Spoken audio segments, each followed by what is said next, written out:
Hello everybody.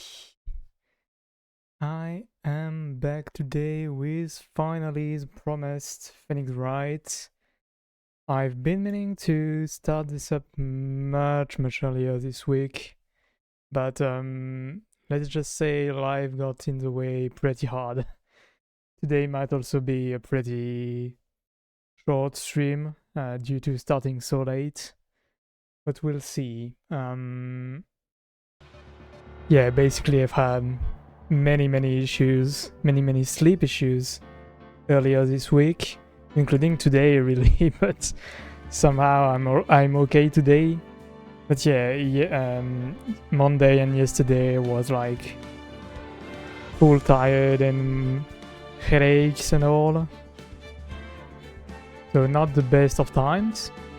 And today I've been a tad better, but I happen to have an issue with a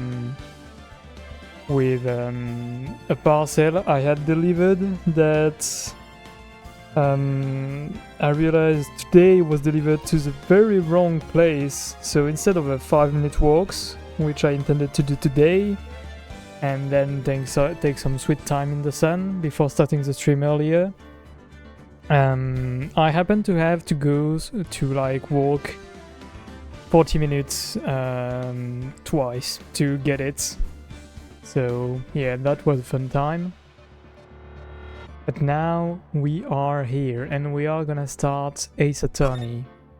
I've played a tiny bit of this a long while ago, so I know some of the info from the first 2 cases, I think. Also, there is a very prominent meme about Christmas I hear every year, basically. So I know of that, too.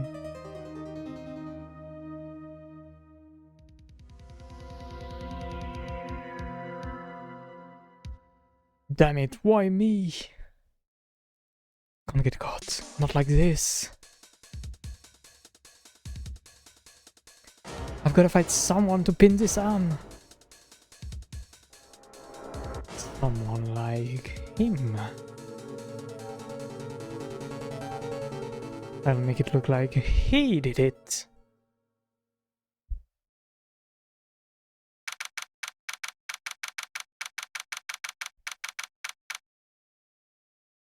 I'll have to see. I wonder if like all dialogue is gonna pass forward automatically, or if it's only beginning at the beginning of each case. We'll see.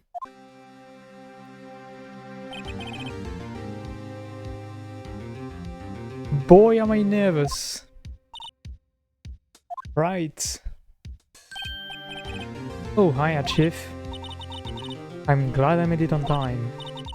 Well, I have to say, Phoenix, I'm impressed. Not everyone takes on a murder trial right off the bat like this. There's a lot about you, and your client as well. Thanks? Actually, it's because I owe him a favor. A favor? You mean you knew the defendant before this case? Yes. Actually, I kind of owe my current job to him. He's one of the reasons I became an attorney. Well, that's news to me. I want to help him out any way I can. I just really want to help him. I owe him that much. It's over. My life, everything, it's all over. Is that your client screaming over there? Yeah, it's him. There's despair. Oh, I'm gonna do it. I'm gonna die. Sounds like he wants to die. Yeah. Nick. Hey there, Larry. Larry Butts. Dude, I'm so guilty. Tell him I'm guilty. Oh, this is going so well already. Give me the death sentence. I ain't afraid to die. What? What's wrong, Larry? Oh, it's all over. I'm finished. Finished. I can't live in a world without her. I can't. Who took her away from me, Nick? Who did this? Oh, Nick, you're gonna tell me who took my baby away. The person responsible for your girlfriend's death. The newspaper say it was you. Or he's already being pinned as the murderer. My name is Phoenix Wright. Here's the story. My first case is a fairly simple one. A young woman was killed in her apartment. The guy they arrested was the unlucky sap dating her. Larry Butts, my best friend since grade school. Our school had a saying, when something smells, it's usually the butts. In the 23 years I've known him, it's usually been true. He has a knack for getting himself in trouble. One thing I can say, though, it's usually not his fault. He just has terrible luck. But I know better than anyone that he's a good guy at heart. That and I owe him one, which is why I took the case to clear his name. And that's just what I'm going to do.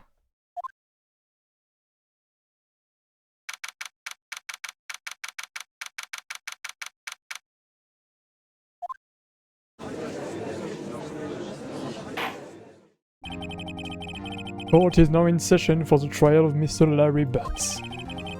The prosecution is ready, Your Honor. The defense is ready, Your Honor. Mr. Wright, this is your first trial, is it not? Yes, Your Honor.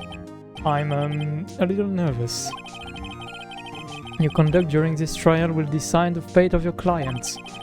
Murder is a serious charge for your client's sake. I hope you can control your nerves. Thank you, Your Honor. Mr. Wright, given the circumstances, I think we should have a test to ascertain your readiness. Yes, Your Honor. Handshaking, eyesight, fading. The test will consist of a few simple questions. Answer them clearly and concisely. Please, state the name of the defendant in this case.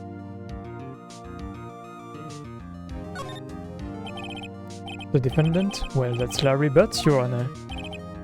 Correct. Just keep your wits about you and you'll do fine. Next question. This is a murder trial. Tell me what's the victim's name. Phew, I know this one. Glad I read the case report cover to cover so many times. Wait. Uh-oh. No way, I forgot. I'm drawing a total blank here. Phoenix, are you absolutely sure you're up to this? You don't even know the victim's name? Oh, the victim. Oh, of course I know the victim's name. I just forgot temporarily. I think I feel a migraine coming on. Look, the victim's name is listed in the court record. Just press tab to check it at any time, okay? Cindy's autopsy report. Time of death 7:31, 4 to 5 p.m. Cause of death loss of blood due to blunt trauma. Remember to check it often. Do it for me, please, I'm begging you. Mr. Wright, who is the victim in this case? Cinder Block. Cindy Stone. The victim's name is Cindy Stone. Correct. Now tell me what was the cause of death.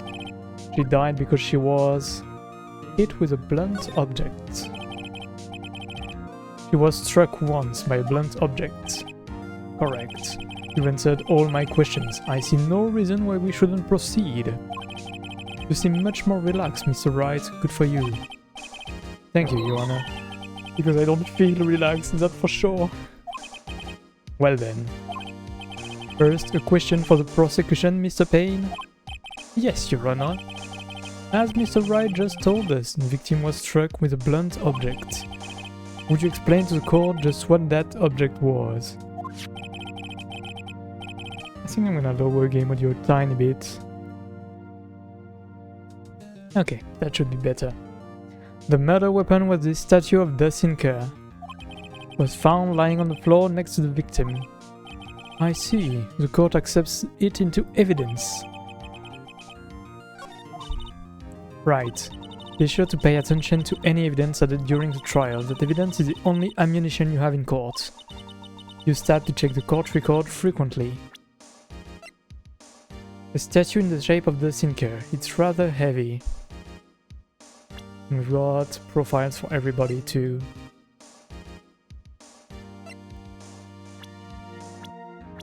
Okay.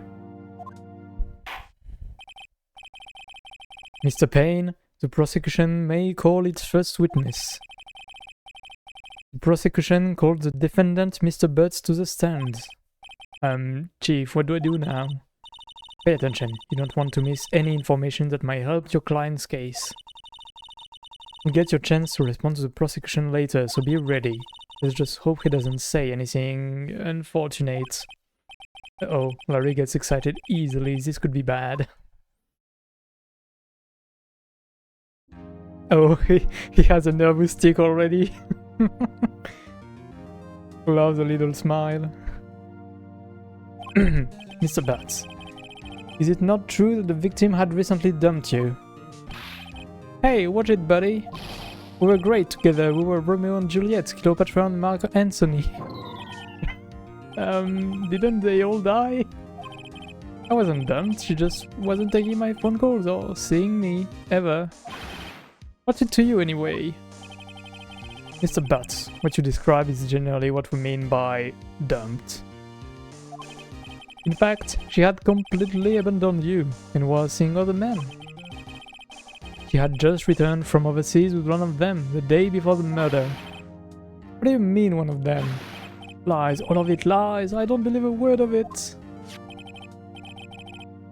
Your Honor, the victim's passport. According to this, she was in Paris until the day before she died. The victim apparently arrived home from Paris on 7:30 the day before the murder. Indeed, she appears to have risen the day before the murder. Dude, no way. The victim was a model, but did not have a large income. It appears that she had several sugar daddies. Oh no. Okay, we are going into this already. Daddies? Sugar? Yes, all the men who gave her money and gifts. She took their money and used it to support her lifestyle. Dude. You can clearly see what kind of woman this Miss Stone was. Tell me, Mr. Butts, what do you think of her now? Right, I don't think you want him to answer that question. Yeah, Larry has a way of running his mouth in all the wrong directions. Should I stop him from answering? My client had no idea the victim was seeing other men. That question is irrelevant to this case. Dude, Nick, what do you mean irrelevant? That cheating she-dog. I'm gonna die. I'm just gonna drop dead. Yeah, and when I meet her in the afterlife, I'm going to get to the bottom of this. He's still around his mouth. Let's continue with the trial, shall we? I believe the accused's motives is clear to everyone. Yes, quiet. Oh boy, this is so not looking good. Next question. You went to the victim's apartment on the day of the murder, did you not? Well, did you or did you not? Well, maybe I did it, maybe I didn't. Uh-oh, he went. What do I do? Have him answer honestly. I'll send him a signal. Tell the truth! Yeah, we're there. I went. Order. Well, Mr. Butts. Dude, chill. Wasn't home, man, so like I didn't see her. Oh, that voice. Your Honor, the defendant is lying. Lying? The prosecution would like to call a witness who can prove Mr. Butts is lying. Well, that simplifies matters. Who is your witness? The man who found the victim's body. And definitely not the guy that actually killed her, just before making the gruesome discovery. He saw the defendant fleeing the scene of the crime.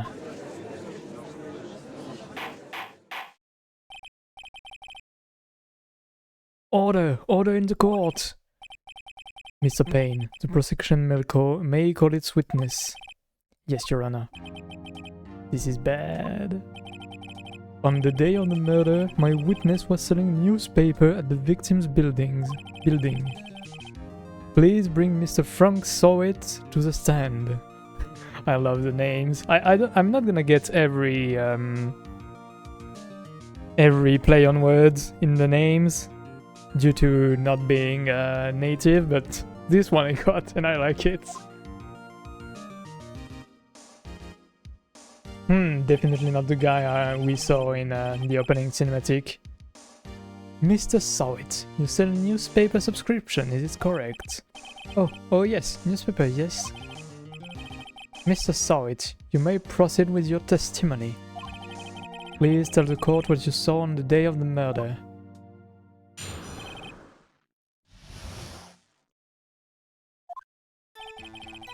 Ooh, I love every song in this game, they are so good.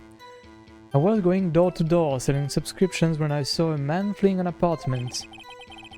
I thought he must be in a hurry because he left the door half open behind him. Thinking it strange, I looked inside the apartment. Then I saw her lying there, a woman, not moving, dead. I quailed in fright and found myself unable to go inside. I thought to call the police immediately. However, the phone in her apartment wasn't working. I went to a nearby park and found a public phone. I remember the time exactly, it was 1 PM. The man who ran was without a doubt the defendant sitting right over there.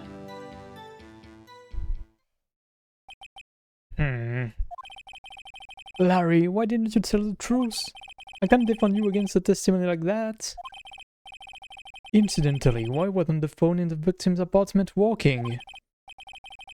Your Honor, at the time of the murder, there was a blackout in the building. Aren't phones supposed to be work during blackouts? Yes, Your Honor. However, some cordless phones do not function normally. The phone that Mr. Sowit used was one of those. Your Honor, I have a record of the blackout for you per usual. Blackout recorded the electricity to Miss Stone's building was out from noon to 6 PM on the day of the crime. Now, Mr. Wright. Yes, yes, Your Honor. You may begin your cross-examination.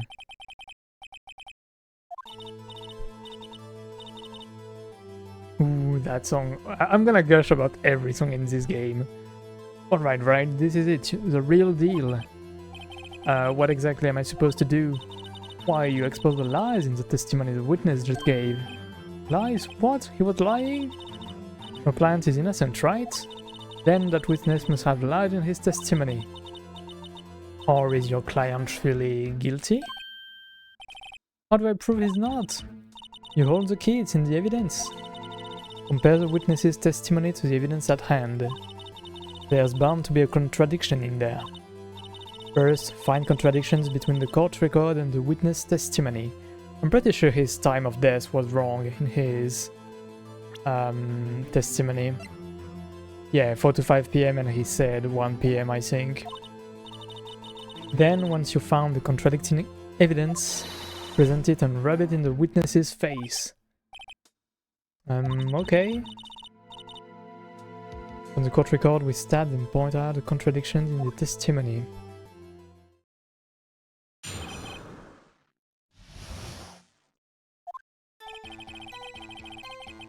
Okay, so let's just go to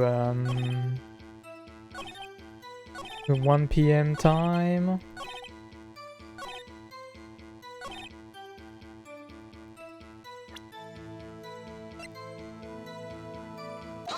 Objection!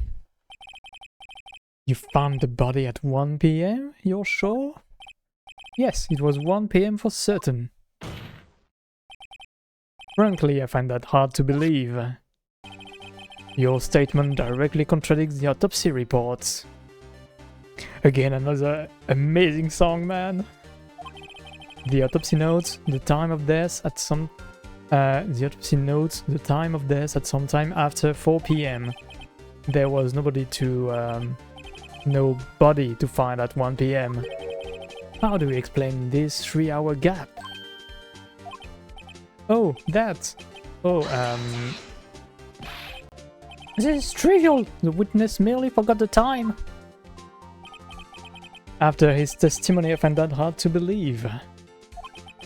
Mr. Sowett, why were you so certain that you found the body at 1 p.m.? Gee, that's a really good question. Good job, right? Way to put him on the spot. Also, don't know if I'm pronouncing his name right. I kind of pronounce it the same way as right, but it's right? Right? I don't know. I feel like saying right, yeah, puts too much emphasis and the W. Non-native issues, man. That's all you have to do, find out contradictions. Lies always beget more lies. See through one and their whole story falls apart. Wait, I remember now. Would you care to give your testimony again?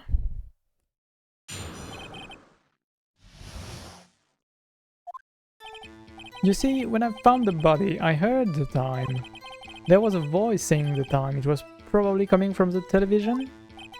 Oh, but it was 3 hours off, wasn't it? I guess the victim must have been watching a video or a taped program. That's why I thought it was 1 p.m. Terribly sorry about the misunderstanding.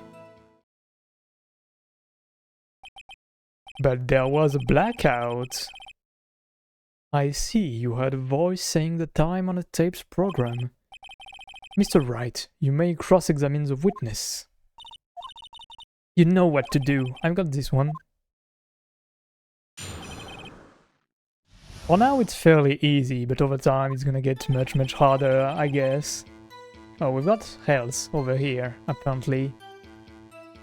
You see, when I found the body, I heard the time. There was a voice saying the time. It was probably coming from the television.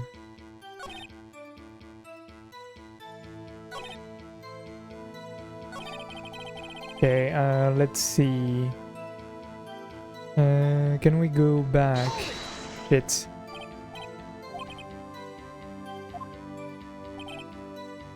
I just want to go back. Can I go back? Okay, I can just press here. I guess the victim must have been watching a video of a taped program. But we've got the blackout record, so let's see if this is gonna work, because we have many points in his testimony where we can say he shouldn't have been able to hear the TV.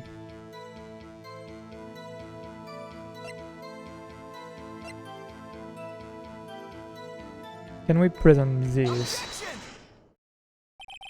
Hold it right there. The prosecution has said there was a blackout at the time of the discovery. And this record proves it. You couldn't have heard a television or a video. We are pressing on. We are getting him. Well... The defense has a point. Do you have an explanation for this, Mr. Sowett? No, I find it quite puzzling myself. Quiet. Ah, wait, I remember now. Mr. Sowett, the court would prefer to hear an accurate testimony from the very beginning. These constant corrections are harming your credibility. That, and you seem rather distraught. My apologies, Your Honor. It must have been the shock of finding the body. Very well, Mr. Sowett. Let's hear your testimony once more, please.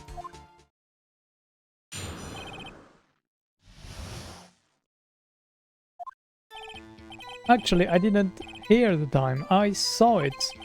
There was a table clock in the apartment, wasn't there? Yeah, the murder weapon. The killer used it to hit the victim.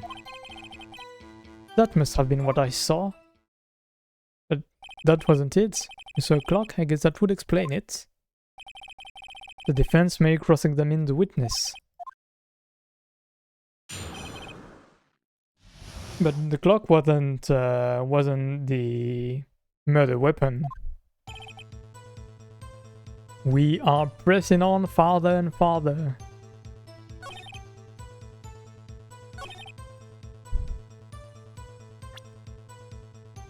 Statue in the shape of... so yeah, this should be...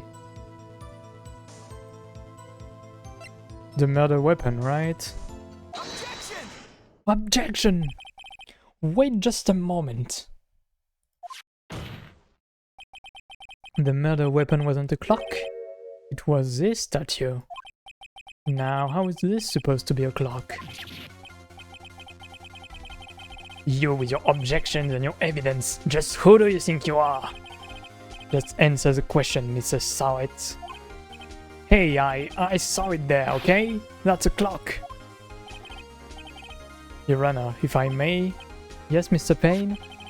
As the witness stated, this statue is indeed a clock. The neck is a switch, you just tilt it and it says the time out loud. As it doesn't look like a clock, I submitted it as a statue, my apologies. I see. So the murder weapon was a table clock after all. Well, Mr. Wright, it appears that the witness's testimony was correct. This is a clock. Do you have any problems with his testimony now? Do I have a problem with his testimony? Can I examine this better? He would have to touch the statue for it to trigger.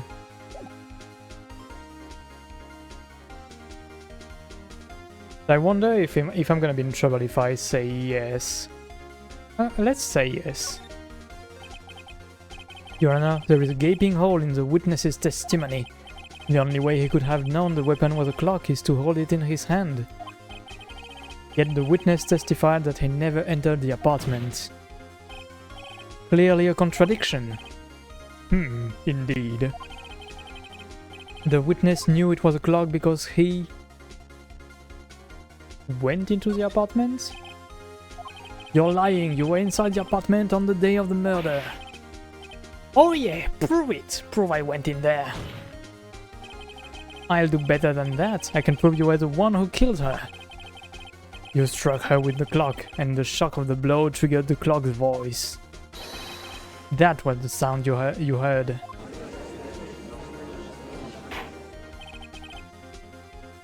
Order in the court. Intriguing. Please continue, Mr. Wright. Yes, Your Honor. Mr. Sowit, the sound must have left quite an impression on you. Understandable, since the murder weapon spoke just as you hit the victim. That voice was burned into your mind. That's why you were so certain about the time. What's the meaning of this? This is all baseless conjecture. Baseless? Just look at the witness's face. Would the witness care to elaborate? Did you strike the victim with the clock? That day I never... Look, the clock, I heard no...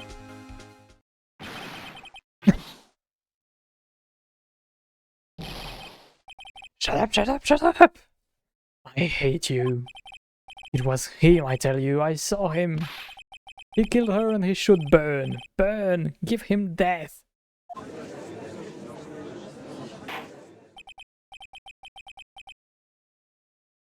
Order in the court, I say. Your Honor, a moment, please.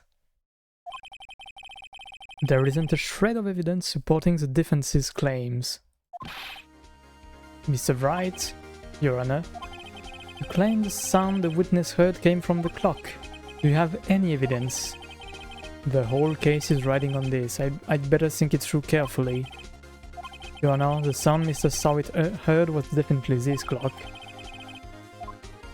A fact which is clear if you simply...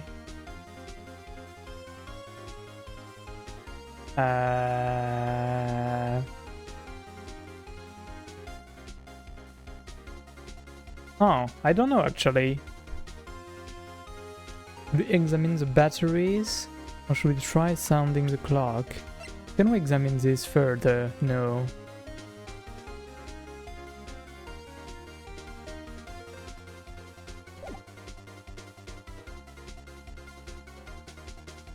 Should we re-examine the batteries, maybe? Let's think. What do we need here? We need either to see if it's broken for it to say 1 PM at the wrong time. I mean, we can also check if it sounds 1 PM still. Or we can examine batteries, but what would that give us as far as info goes? Maybe he removed the batteries to try and make it seem like a statue? I don't know.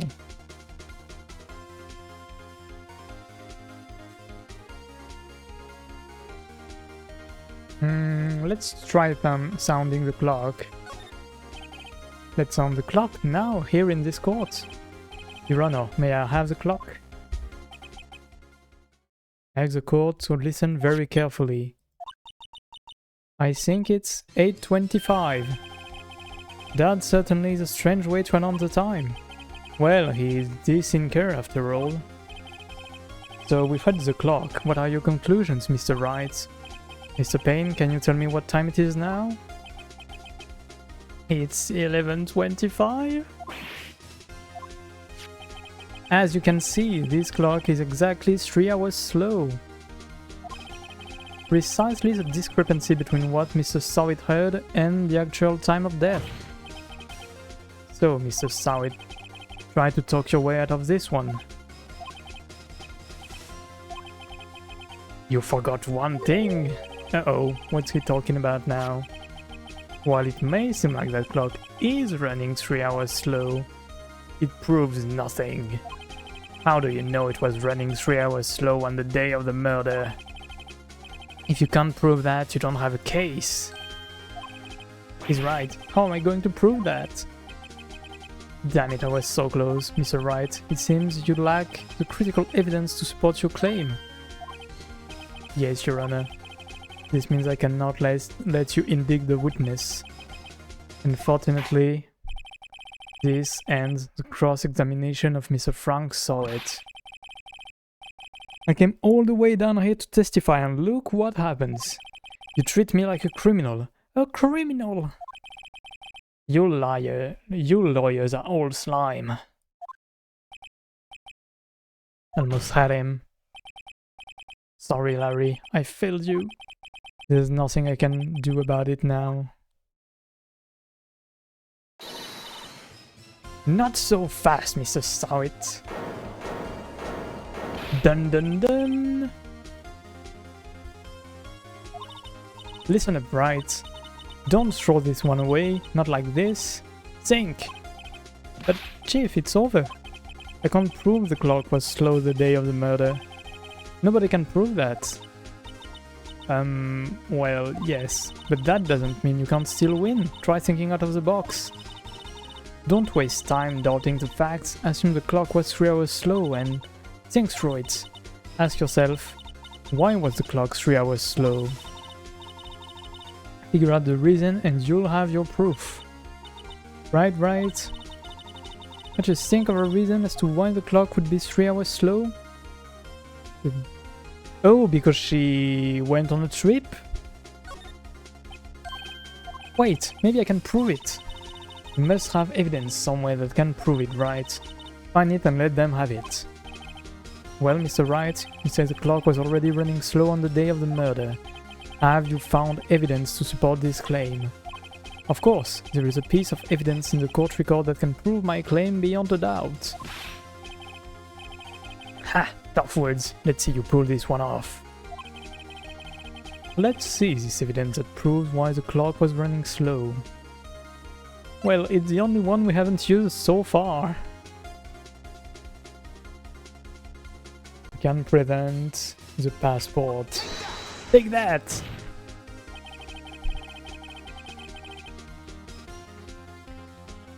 The victim had just returned home from abroad the day before the murder. As we all know, the time difference between here and Paris is 9 hours. When it's 4 PM here, it's 1 AM the next day there. The clock wasn't 3 hours slow, it was 9 hours fast. The victim hadn't reset her clock since returning home.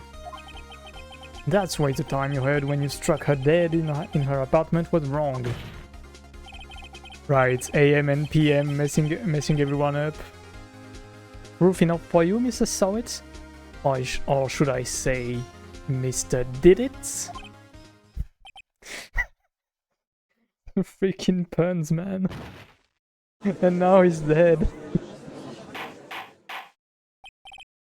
Order! Order, I say!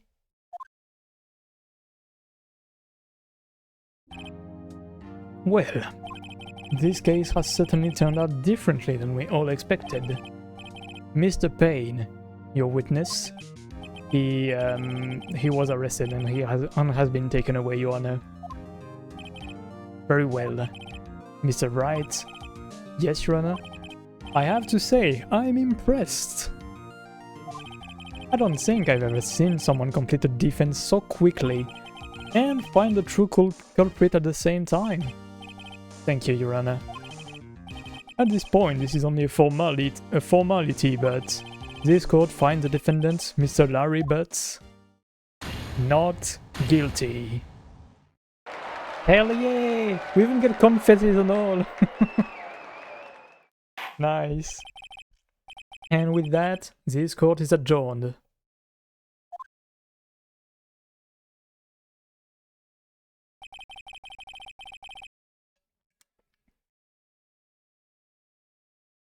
Turned out that Frank Sowit was a common burglar. He posed as a newspaper salesman to check and see when people were out of the house. That day, when Larry went to her apartment, the victim wasn't home. After he left, Mr. Sowit let himself in to do his dirty work. While he was searching her place, the victim returned. Flustered, Mr. Sowit grabbed the nearest blunt object he could find.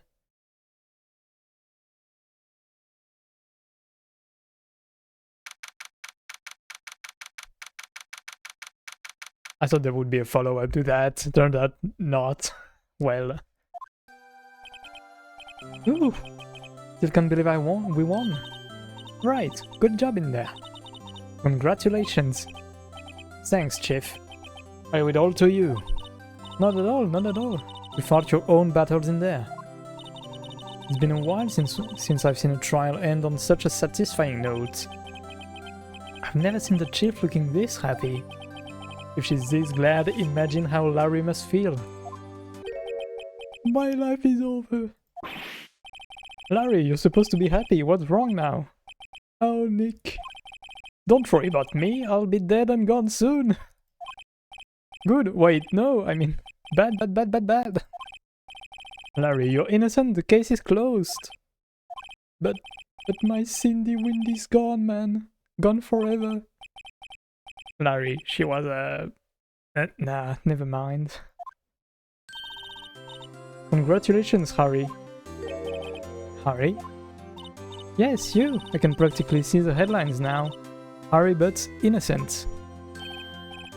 Thanks, I really owe you one. I won't forget this. Ever. Let's celebrate. Dinner? Movie? My treat. Bro is moving on real fast. Oh no, I couldn't. Hey, I was the one who got you off the hook. Oh, hey. Here, take this. It's a present. Why would you give us a murder weapon, man? A present for me? Wait, wasn't this evidence that... Actually, I made this clock for her. I made one for her and one for me. Really? You made this? Well, thank you. I'll keep it as a memento. Yo, Nick. Can you believe it? I was so into that chick. And she was just playing me for a fool. Don't that make you wanna just cry? Larry. Are you so sure? Excuse me? I think she thought quite a lot of you in her own way. Nah, you don't gotta sympathize with me, it's okay. No, I'm not just sympathizing, really. Then that's right? Don't you have something to show your friend? Something that proves how she felt about him? Oh, yeah, right. What the heck is she talking about? I mean, she still had the statue. Take that! Check this out, Larry. Proof positive you ran some chump to her. What about that clock? This is a clock you made for her, Larry. And she took it with her when she traveled. Whatever, she probably needed a clock, that's all. You think so? It's a pretty heavy clock to take traveling. Well, make of it what you will. Hey, Nick. I'm glad I asked you to be my lawyer. Yeah, glad because you got the friends discount, really, probably. Really, I am, thanks. Hope that made him feel a little better. Right? I hope you see the importance of evidence now. Also, hopefully you realize things change depending on how you look at them. People, too. We never really know if our clients are guilty or innocent. Even though it's, like, from what I know of the series, it's pretty much a staple of the series to be defending someone that's been taken for guilty, that is actually innocent, and one of the testimony, one of the people that come to be examined are the murderer. But we'll see how that changes over time in the series. I do plan to eventually get around to playing most, maybe all of the game in the series. We'll see how long that takes. It's gonna be not as big an effort as me going through Yakuza on my own time, but definitely along those lines. There are so many games. All we can do is believe in them. And in order to believe in them, you have to believe in yourself. Right? Listen, learn, grow strong. Never let go of what you believe in. Never. Well, I think our work here is done. Shall we be off? Yeah, I guess so. Say, how about dinner? On me? We'll drink a toast to innocent butts. Yeah. Speaking of Harry, you were saying part of why you became a lawyer was because of him. Yeah, part, at least. You'll have to tell me more about it sometime. Maybe over drinks? Phoenix gonna get it! And so my first trial came to a close. Larry slapped me on the back and said, "Gee, Nick, it's good to have friends. But I'm pretty sure he's not going to pay us unless you count the clock he gave me." I didn't know it then. But that clock was going to be at the center of another incident. And my promise to tell the chief about me and Larry would be one promise that I wouldn't be able to keep. Oh no. I knew this was gonna happen. As I say, I've seen the beginning of this game, but I still don't want to acknowledge it. Turnabout Sisters.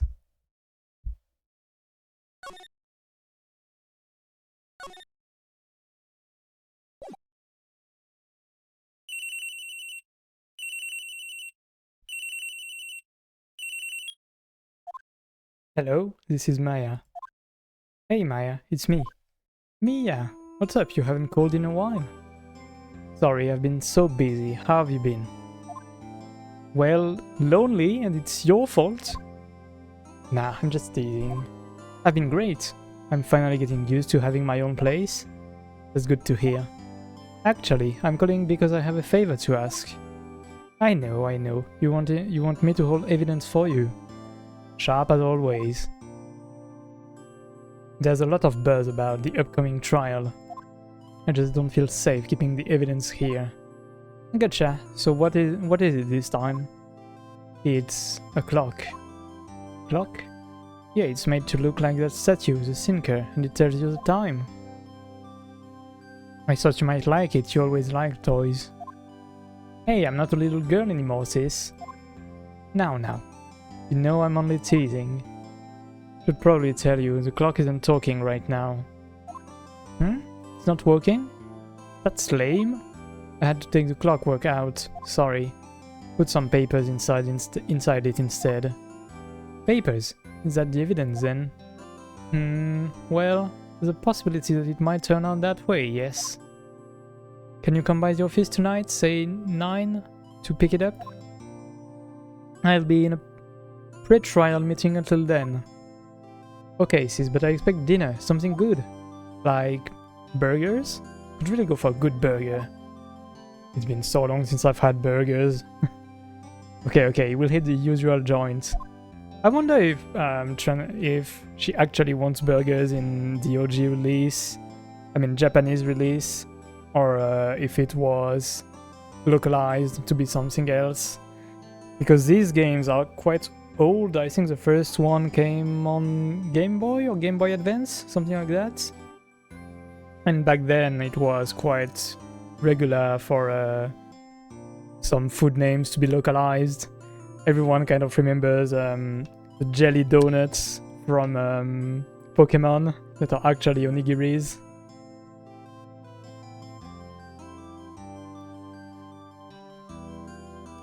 So I wonder if it's the same for this one. But we'll get to see it probably. Alright, it's a deal. Okay, sis, see you soon. Yep, I'll be waiting, Maya. Oof, that hurt my ears. Conversation recorded September 5, 9:27 AM. September 5, 8:57 PM. Faye on call, law offices. Now, Miss Faye, I'll take what's mine, the papers. I'm sorry, but I can't give you what I don't have. Miss Faye, you are a poor liar. Why, I see it right over here, right over there. That must be the thinker that swallowed those papers. How could you know? Oh, you are not cogniferous of my background. Gathering information is my business, you see. I should have been more careful. Oh, my dear Miss Faye, I am so very sorry. I am afraid I must ask you for one more thing. Your eternal silence. Farewell, Miss Faye.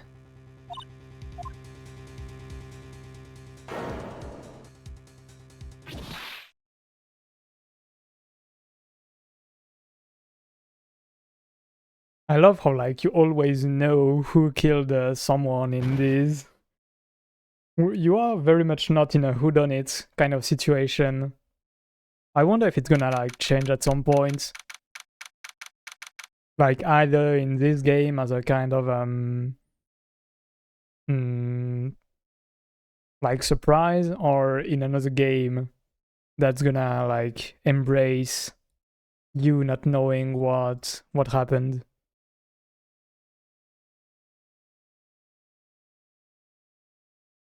September 5, 9:08. Oh yeah, no. Maya is gonna arrive. Oh no, Phoenix arrives. Uh-oh, I'm late. Ah, that's strange, because the chief left without me. Said her sister was coming over, so we should all go out for dinner. What's that smell? Blood?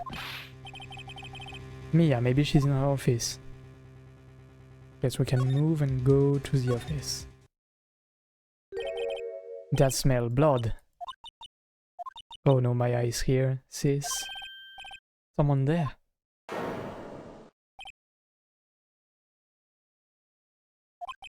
Chief? Chief!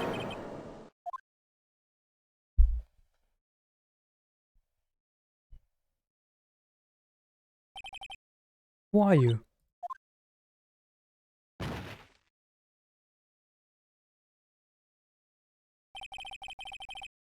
Strange girl dropped out cold. I left her lying on the office sofa. I went back to the chief where she lay under the window. Her body was still warm. I could feel it when I held her shoulder. Then, all too quickly, it began to fade. Until finally she was called. Chief.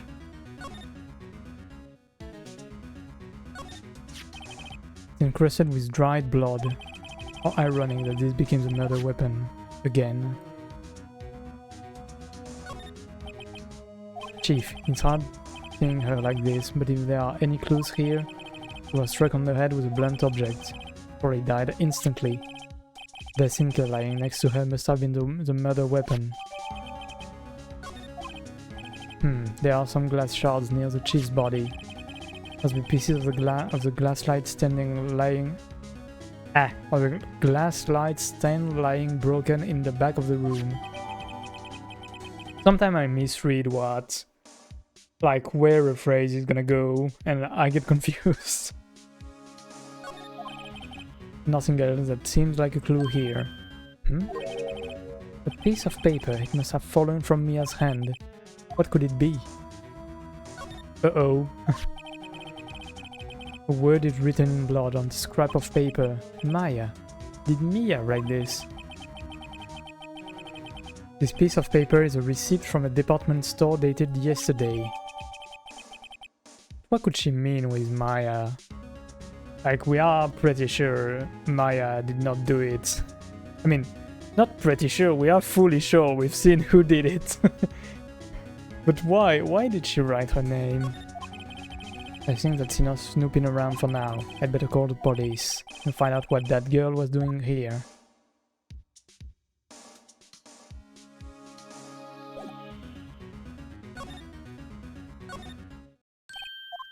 That girl just now, where'd she go?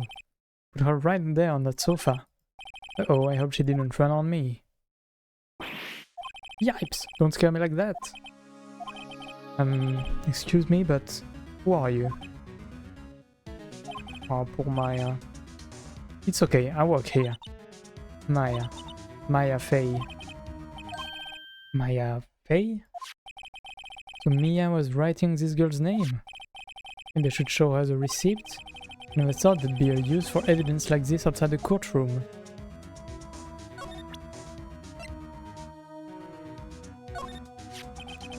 Before Mia died, she wrote a message with her own blood. She wrote it on the back of this receipt. That's my name. Why? Why would she write down my name? Please just calm down. Why would Sis write my name? Oh no, I've done it. I'd better hurry up and call the police. So do we have a phone in there?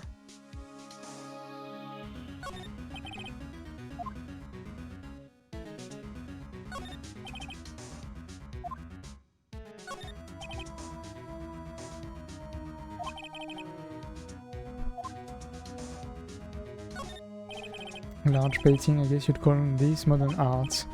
I, on the other hand, call it a mistake. This sofa is for client, it's leather, a real luxury model. So let's see, can we oh, we have to call from the office. Can we examine some stuff? Surprisingly, the chief was never good with machines. About all she used this PC for was email. Picked up this ancient model at some garage sale for practically nothing. Chief's important documents are packed in here. Find her case records and recent rulings. Ledger book, everything is written in the chief's ultra-neat handwriting. Small office, but it makes a good bit of money. Ah, things have been going well apparently. With normal office days, the chief had a very particular policy about office decor. Spend big on stuff the clients use, but keep your own stuff simple.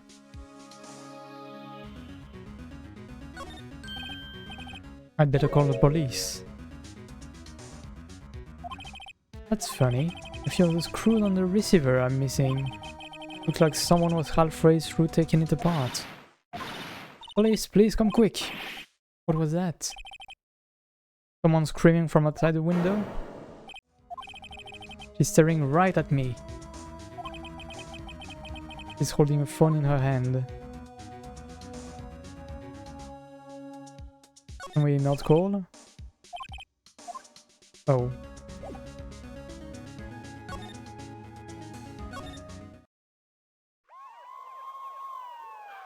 Wee woo, wee woo. Okay, they are coming super duper fast. Sound like they're coming this way. Freeze, police!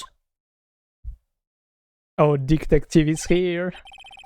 Oh no, that's not his name in English. He's Dick Gumshoe. I think in French his name is Detective. I'm Detective Dick Gumshoe, see? Gumshoe, what an old name. I don't know what the reference is with Gumshoe. Feels like a common enough, not exactly name, but qualifier, I guess? Like, I feel I've heard this before in another context as Phoenix Wright. I don't know what the exact reference is here. We received a report from the building across the way, see? Got a person saying they saw a murder.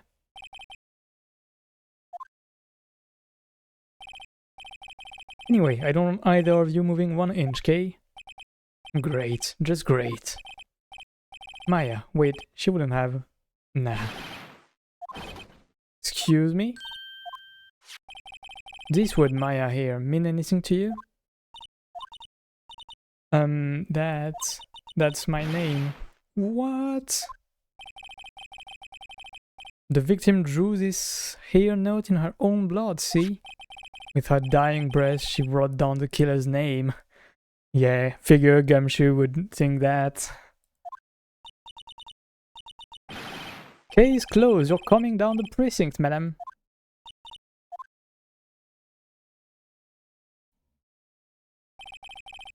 Mia's younger sister, Maya, was arrested on the spot. Yeah, figure. I was taken in for questioning and didn't get out until the next morning. My eyes were heavy, but I couldn't sleep.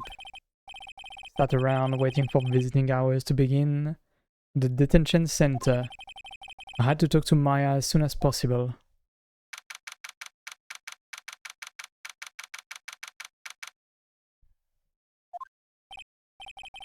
Wow, they have poor Maya locked up like a criminal. Oh, it's you, the lawyer. Good morning. Morning. She looks so tired. Are you going to be my attorney? Well, that's what I wanted to talk to you about. I mean, it's up to her, really. But of course we will if she wants it. I better give it to her straight. It's up to you. To me? Yes, I don't think this is something I should decide. After all, you're the one in trouble here. They're never going to believe me, are they? Even you, when you found me in the office, looked at me like I had done it. Did I look at her like that? No, I never thought. It's okay, I understand. And I've also heard about you. Heard? Heard what about me? I was talking to my sister on the phone the other day. I feel so sad for poor Maya. Every time I see her. Today was my junior partner's first time in court. Oh, really? How did that go? It was quite the scene. Honestly, I was on edge the whole time. It's been a while. Ah, so he crashed and burned? He's a genius. One of those strike fear into the hearts of evil types. The only thing he's lacking is experience. Ah, sounds like it was fun. Well, I know who to go to if I ever get into trouble now. I don't know, Maya. I think you might want to wait, give him 3 more years. That is, unless you want to be found guilty. What did she mean by that? That's what she said. Well, I'm sorry. I didn't mean to insult you. No, it's okay. It's true, I guess. But at the same time, I can't just sit by and watch. when I think of the person who did this to Mia. I know.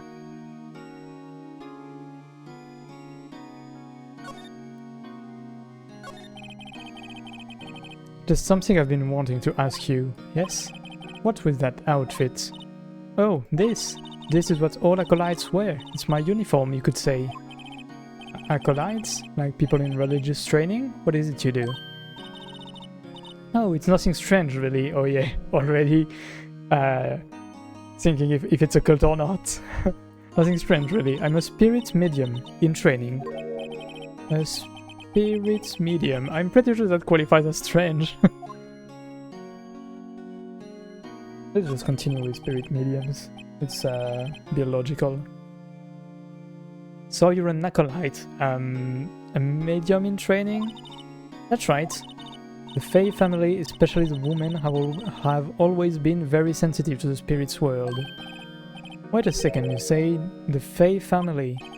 So Mia was into this stuff too? Of course. She left the mountain to follow her career, she said. Her powers were first class too.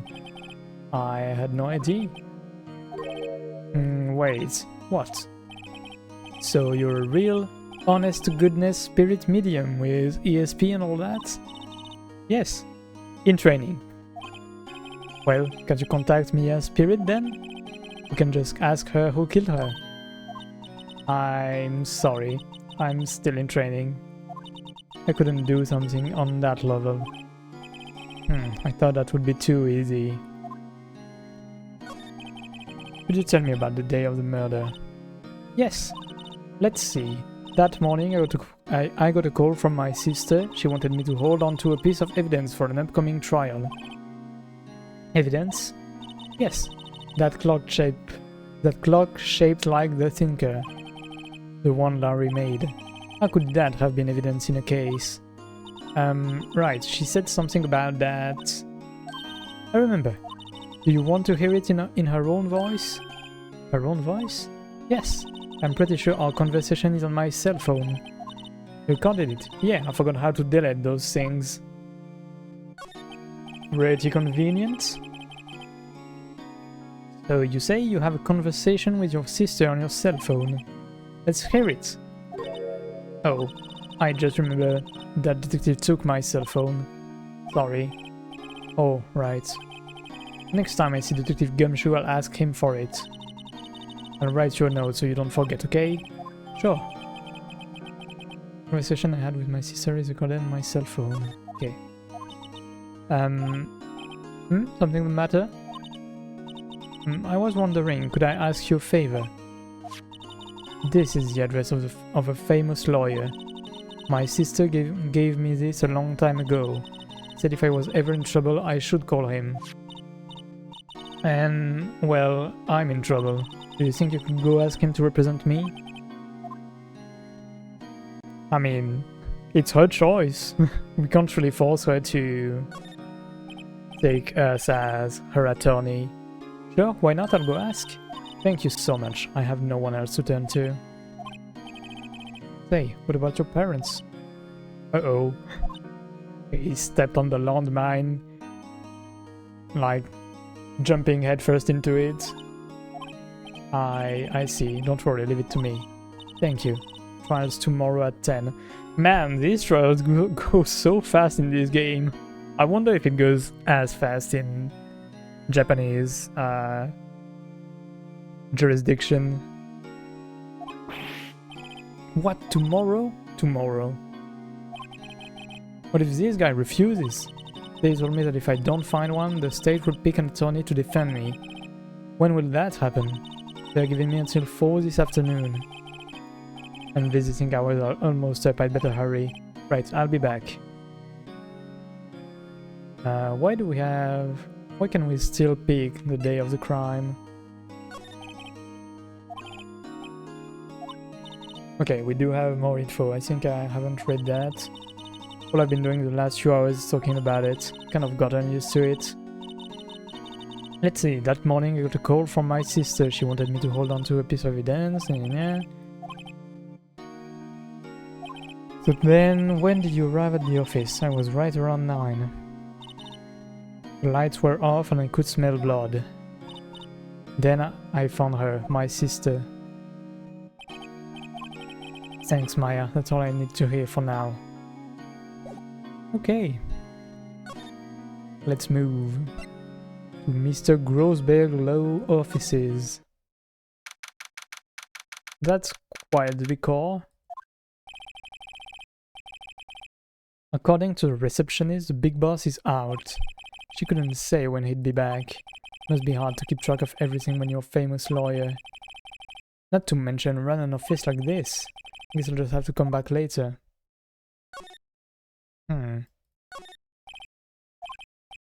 elegant ebony case, and if I'm not mistaken, that lighter is made of solid gold. Even I can tell someone here's got money to burn. Thing has been bugging me ever since I stepped in here. The oil paint is so thick it's practically giving me a stuffed nose. I'm sure the price is nothing to sneeze at either, for that matter. Solid mahogany desk, the wood's been polished to a deep luster. Fancy looking mahogany bookshelves filled with expensive looking books. Funny, they don't look like they've ever been read. This is a very different philosophy from the Fae offices. An expensive potted plant. No idea what kind of plant it is, but it's probably the most expensive one available. A fair assumption, I feel. So we can only go back to our own office, I guess. The office is filled with police officers. They're all busily searching for clues.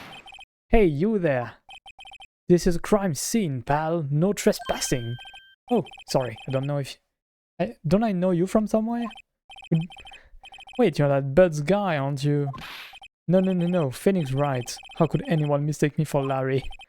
I guess I got the wrong name, Mr. Wright. Sorry about that. That Bud's guy, he was a killer, and you're no killer, right? He was proven innocent. Man, Gumshoe looks, let's say not great at his job. Right, and you were Detective Gumshoe. Gumshoe, wasn't it? Dick Gumshoe? Right, at your service. Hang on, that's Detective Gumshoe to you, pal. Anyway, get the name right. And don't go calling me Dick. Hey, Dick, get over here. Yes, sir. Be right there. You're a lawyer, right, pal? If you got business here, you'd better do it quick. Ooh, he thinks I'm Maya's lawyer. Let's talk a bit. About Miss Faye, did you do an autopsy? You want to know the result, eh? Now don't you look at me like that, pal. No use. She might have been your boss, but that doesn't mean you get any special treatment. Alright, you can see the report, but that's all. So we don't get special treatment, but we do get a bit of special treatment nonetheless. Single blunt force trauma death was instantaneous. I feel like at some point we're gonna have to, like one of the important things to prove Maya's innocence is probably gonna be her height or her build to like hit someone on the head with with the sinker, even though it should be fairly lighter without all of the clock machinery inside.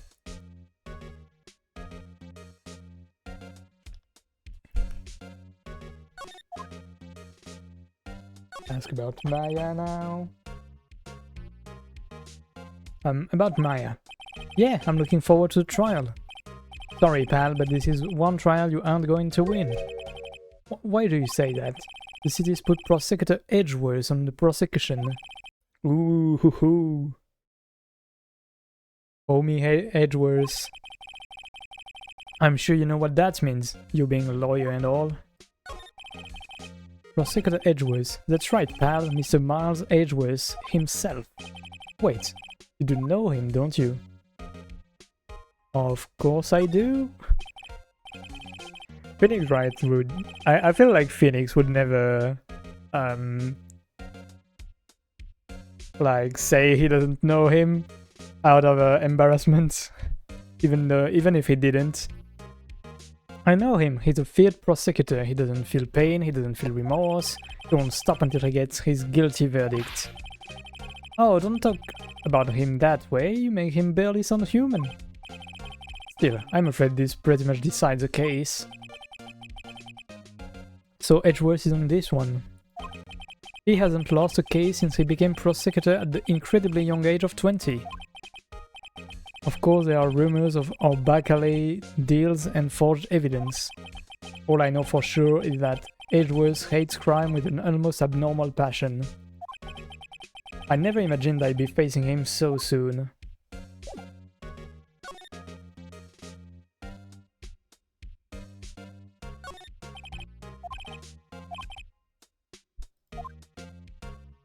Wait, did they put everything back in order? Remember it had this bizarre name no one could ever remember. Claudeline Stricta. Non-movie poster, apparently this was the first movie that made Mia cry when she saw it. I'll have to check it out one of these days. Horrendous amount of legal books. Scarier still is that Mia probably read all of these.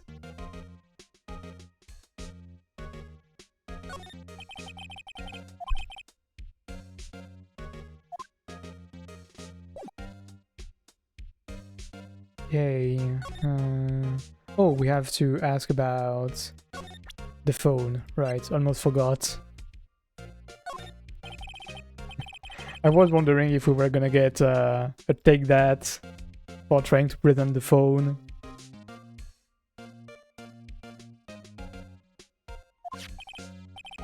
Oh, that, I have that. Do you think you could give it back?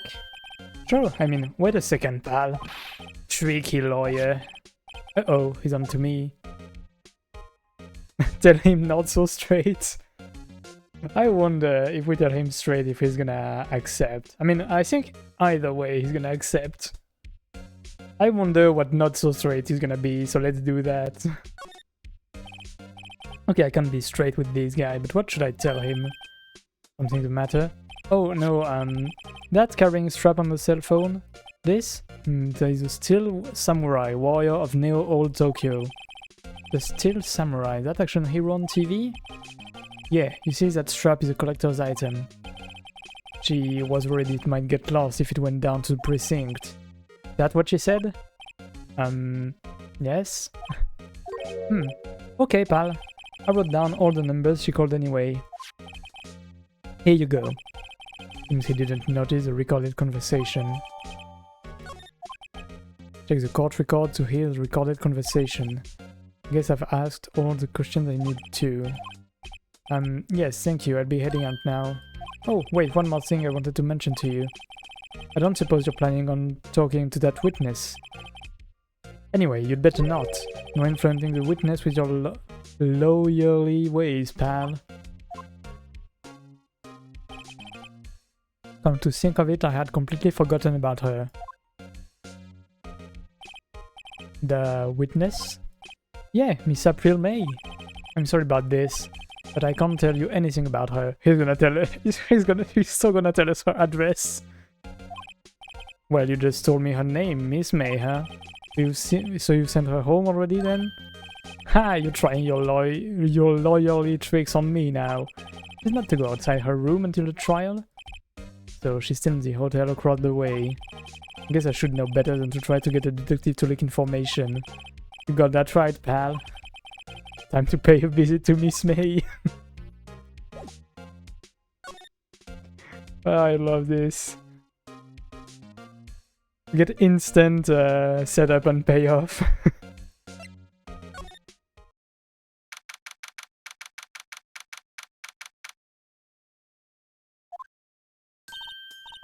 Well, hello there, handsome. Hi. Smooth, right, real smooth. You're the lawyer, aren't you? The detective told me. He said don't say nothing to that lawyer, pal. Memo to self, thank Detective Gumshoe for making my job harder. Geez, this is all like something out of a movie. It's also exciting and I can hardly contain myself. Oh, let me go freshen up so I can look the part of the beautiful eyewitness. I pity the lawyer that has to cross-examine this one. Surely it's not gonna be us, right? Right? Right? Definitely not gonna be us. There's a screwdriver stuck in this drawer. I wonder what's inside. Let's take a look. Hey, hey, hey! What are you doing? Not touching.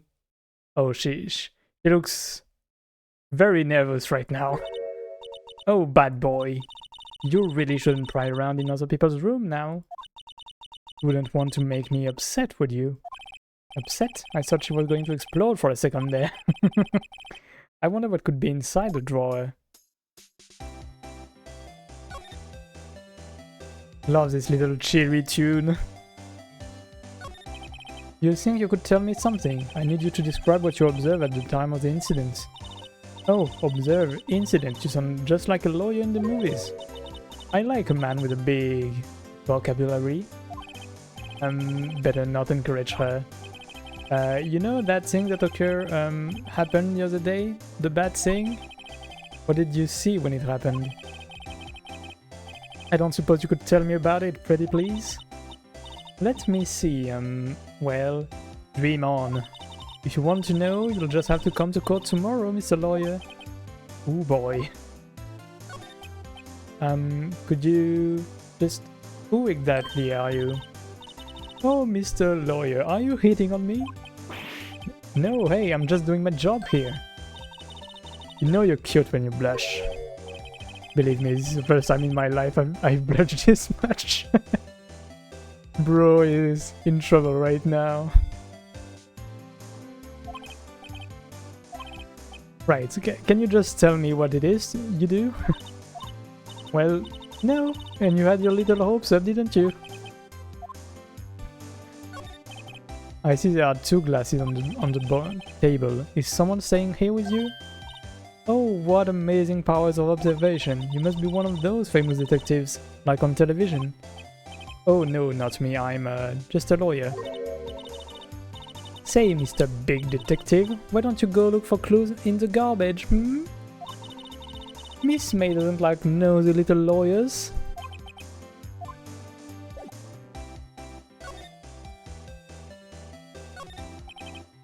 Late summer sunlight streams, the fame code. You can see the inside of the room pretty clearly from here. I think it would be a little difficult to recognize the face from this distance though. Okay, this is surely gonna be important.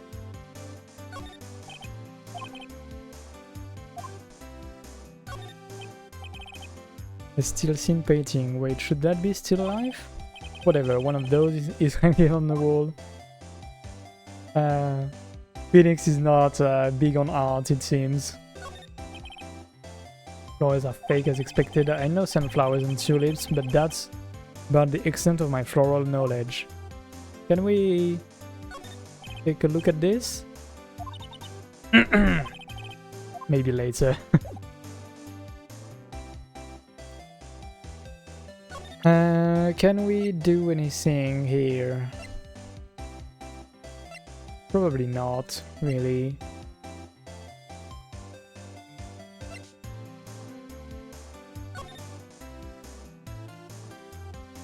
We've already got all of this, I think. Yeah. I guess we should move out. Can we go back to Grossberg?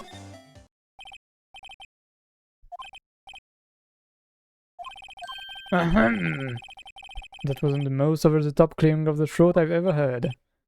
Ooh, he looks sympathetic. I expected someone much more antipathetic with all of this luxurious decoration and all. And considering every character is often a bit antagonistical, aside from the people we try to save, I guess. Aha, so you're the one they say has been looking for me. Yes, that's me. It looks even grander than I imagined. That badge on your collar. Ah, so you're a lawyer, are you now? Yes, well, yes. And what do you want? I'm not particularly busy these days, please proceed. Not busy, then how come no one could get in touch with you? Something the matter? Came to see the one and only Marvin Grossberg, did you not? Well, here I am, boy. What do you want? Out with it. Well, actually it's about Maya Fey. Ah, yes, Maya Fey, go on. Why the strange reaction? Acha-cha, I'm really quite busy here, son. He just told us he's not busy. Can't go taking cases on a day's notice? No, it's quite impossible. Wait a second, how did you know the trial was tomorrow? Anyway, I'm afraid it's entirely impossible for me to represent her. Sorry, end of discussion. So either he does not want to take a losing case, or a case against Edgeworth, or he's been paid to not help us. I wonder. What's going on? He refused me before I even got a chance to ask him. What do I tell Maya?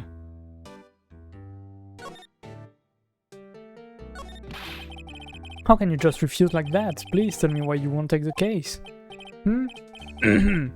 Well, you see, I'm busy, you see. The client is Mia Fey's sister.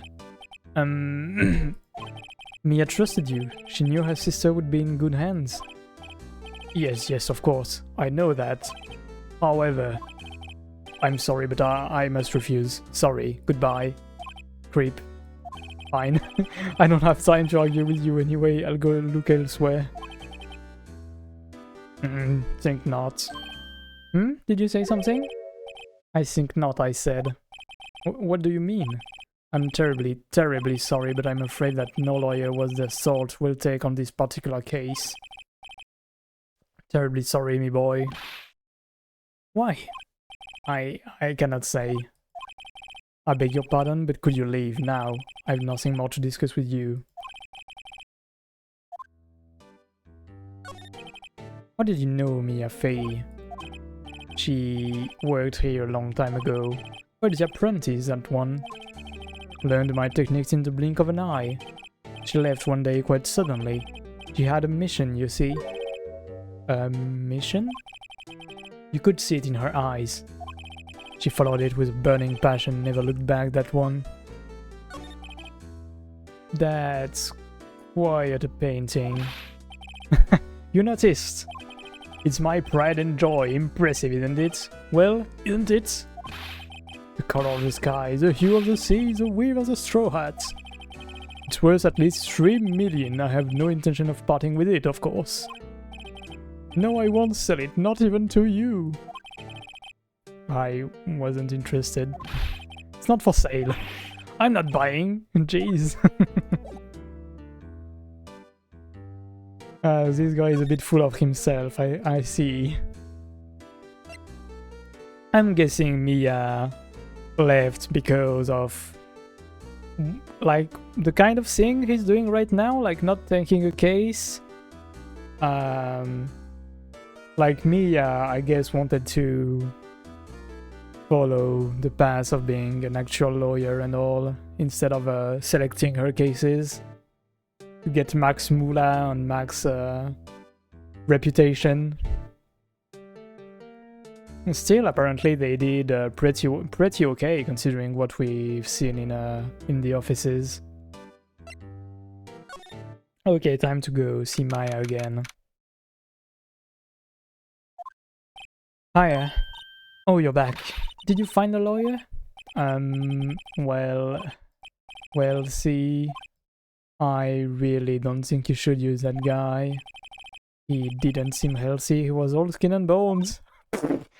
What kind of lie is this? This is the worst lie I've ever invented, man. Phoenix is both bad at being honest and bad at lying.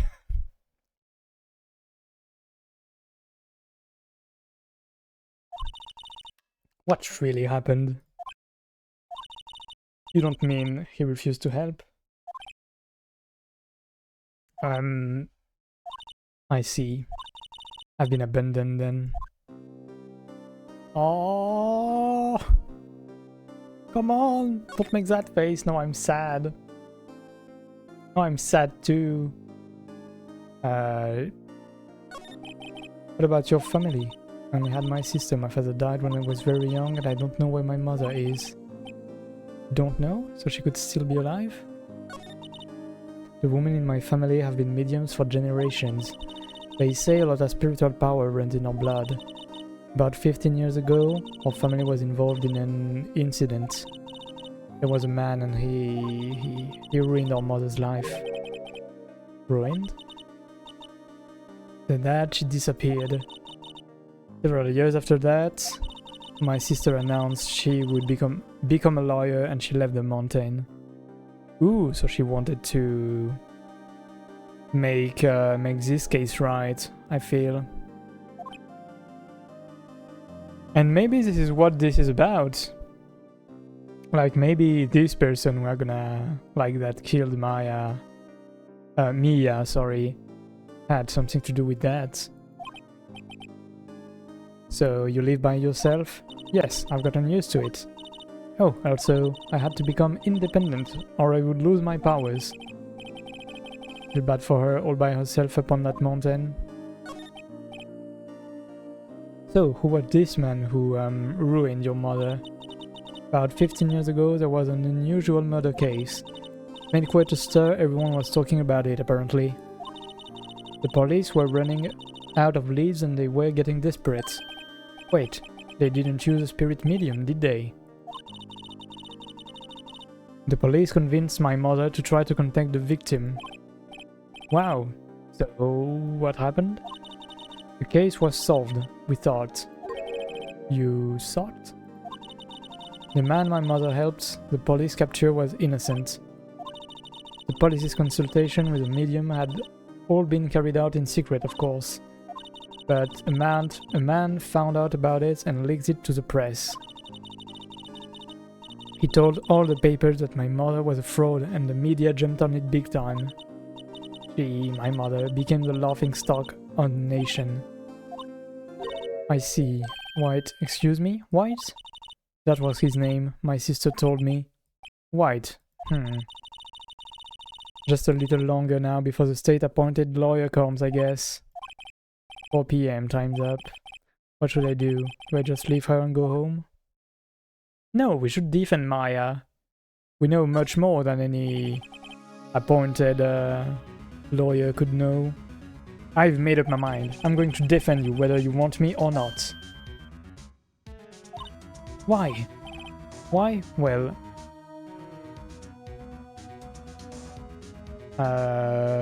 1 or 2 feel like the answer I want to say.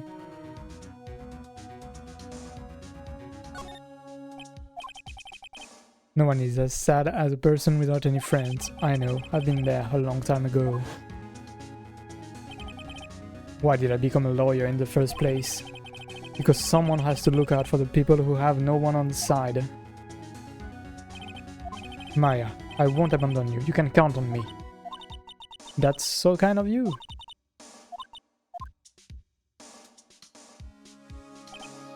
Well, let's fight this one and get you out of here. Right, thank you. Oh, she smiled at last. She looks like an entirely different person. One last question. You are innocent, right? Yes. But I trust you. So you trust me too, okay? It's a deal. So what next? There's something that's been bugging me. Just what was inside that strange woman's drawer? It was when I tried to look into the drawer that she got all defensive. There has to be something in there.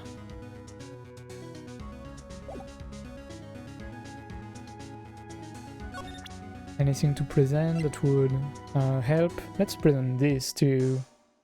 That way she knows we got it. Hey, I got your cell phone back.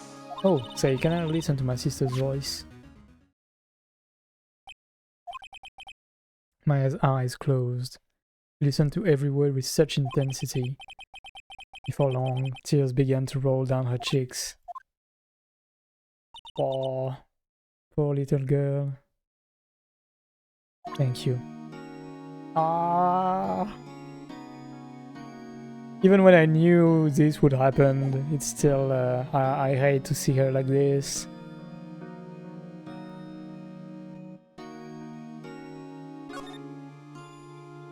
I guess next step would be to go back to the hotel to see if we can get that. And get that screwdriver. Good afternoon, sir. Excuse me, you are? Ah, I beg your pardon, sir. I am the bellboy of this establishment at your service, sir. Oh, right. I've just come up to deliver room service, sir. Do you know where Miss May might be? Ah, I believe our guest, Miss May, is currently using the, facilities. If you've no need of anything, I'll be taking my leave. Please stay as long as you like. Enjoy. Yeah. Wait, no, hey! Why does it seem like every time I come here, I end up embarrassing myself? Wait, now's my chance to snoop around a bit. Ah, I almost forgot. Jump scare. Bellboy jump scare. You came back quick. But I ask you to inform Miss May that there is a message for her. Please tell her that Mr. White of Blue Corp found. Oh, right, sure. Mr. White of Blue Corp. Why have I heard that name? That was his name, my sister told me, yeah. White was the name of the guy who ruined Mia and Maya's mother. Could it be a coincidence? I think not! As one would say. There's a screwdriver. Yeah. What do we have here? Wiretap? What would a woman like her be doing with a thing like this? There is definitely something suspicious about this Miss May. Why would she have something like this in her hotel room? There's a story behind all this, I know it. Alright, I'll be using this bit of evidence in tomorrow's trial, that's for sure. For Maya's sake. I'll get to this woman's bottom. No, why would you say it like this? Wait, I mean, you know what I mean. Oh my god, this was the worst way of putting it possible. Oh, Bellboy is still there. Uh-oh, time to scram. I look forward to tangoing with you tomorrow, Miss May. In court. Every time we get a bit of an innuendo going on.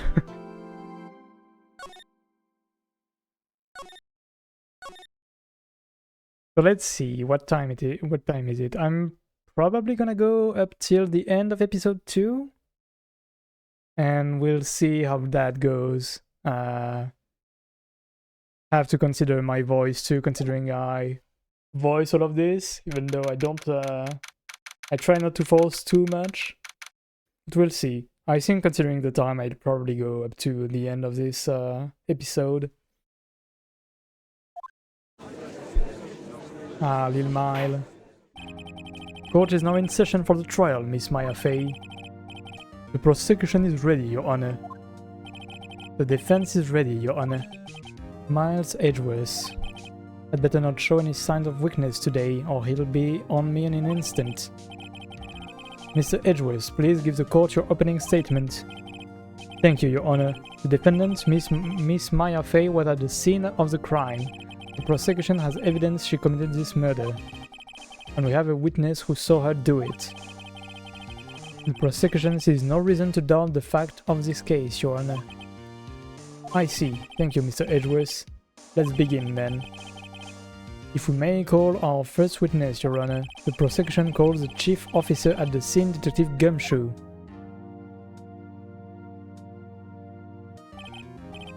Witness, please state your name and profession to the court.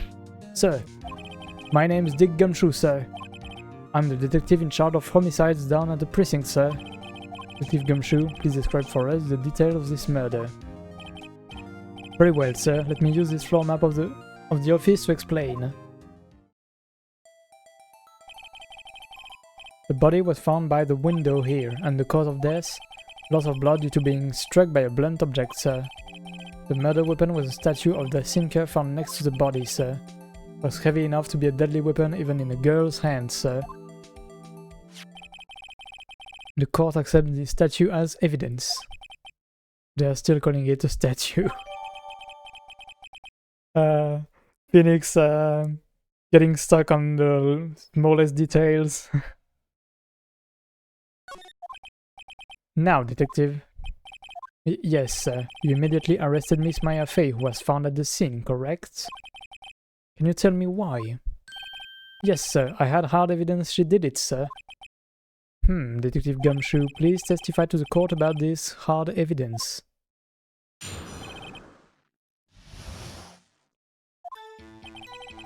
As soon as the phone call came in, I rushed to the scene. There were 2 people there already, the defendant, Miss Maya Fey, and the lawyer, Mr. Phoenix Wright. I immediately arrested Miss Maya Fey. Why? We had a witness account describing her. The witness saw Miss Maya Fey at the very moment of the murder. Oops. Misclick. The very moment, you say. Very well, Mr. Wright, you may begin your cross-examination. Yes, Your Honor. Cross-examine what? I don't see a single contradiction in that testimony. Whoosh smack. Hey, Maya just threw something at me. When my sister couldn't find any contradiction in a witness testimony, she would bluff it and press the witness on every detail. The witness always slips up and says something wrong. Worked lots of times. I've expected Maya would know some of her sister's tricks. Yeah, very probably we're gonna have to press on about her being able to clearly see the face, like Maya's face, considering what we read when we examined her hotel room. Because it did say it would be hard to recognize a face from here.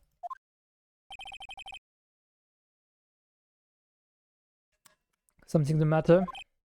No, Your Honor. I'd like to begin my cross-examination.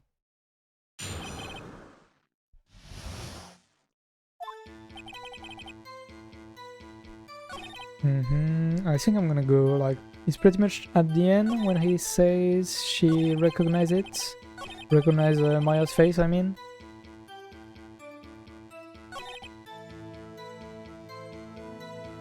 So Miss Maya Fey at the very moment of the murder. Let's press on. Hold it! Hold on just 1 second. Yeah, if I heard correctly, you said you arrested her because you had hard evidence she did it, correct? Did I say that? Me? I heard you say it. You did say it. You said it. Edgeworth's dead face killed me at the end. Exactly what about this suspicious woman in pink's claim was hard evidence? What? Miss Maiden suspicious and she sure isn't pink, pal. Well, I guess she is pink. That's enough, Detective Gumshoe. Do you have any more solid proof other than her claims, Detective? Guess pressing can have its advantages. Yes. Ah. Sorry, I got the order of things mixed up in my testimony, Your Honor, sir. There was something I should have told you about first, Your Honor. Very well, Detective. Let's hear your testimony again.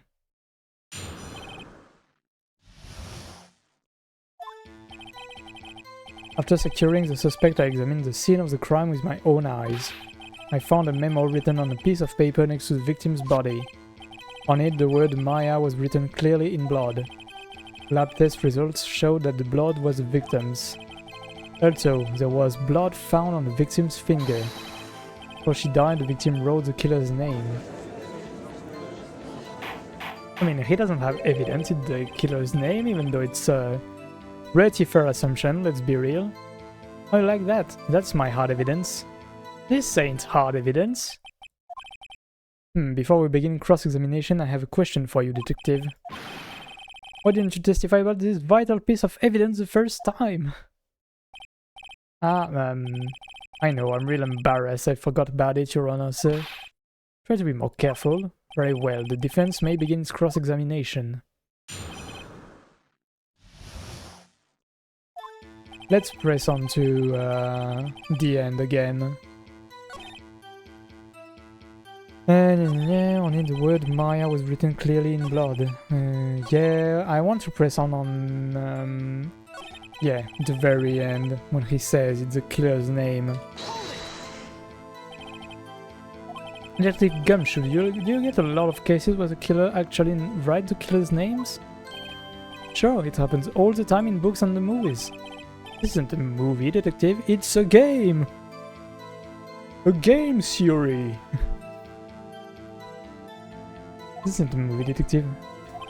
Let's talk about reality, shall we? I guess I haven't heard of many cases, no? Don't you find it a little odd that the victim would write down a name? Especially the name of her own sister? Yeah, actually, you got a point, pal. Stop right there. I love his expressions, it kills me every time. The witness's opinion on the matter is irrelevant. The facts are clear. The victim wrote down the name of the accused. The victim told us the name of her killer.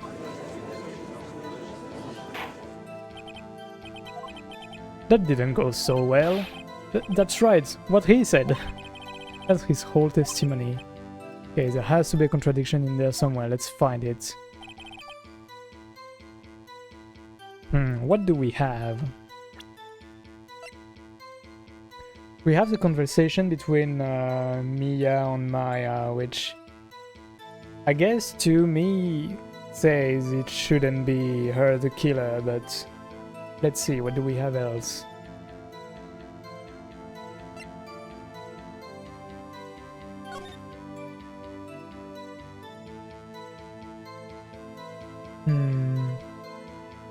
It's interesting we don't have like where the body was in the crime scene, even though I'm pretty sure it's right here, I think. Broken remains of a glass slide stand, broken beyond all recognitions.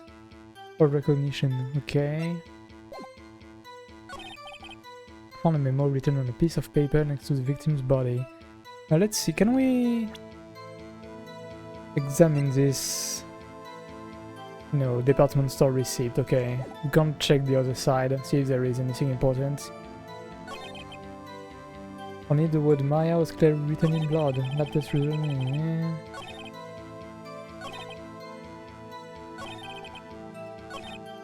So should we press on to something, but what?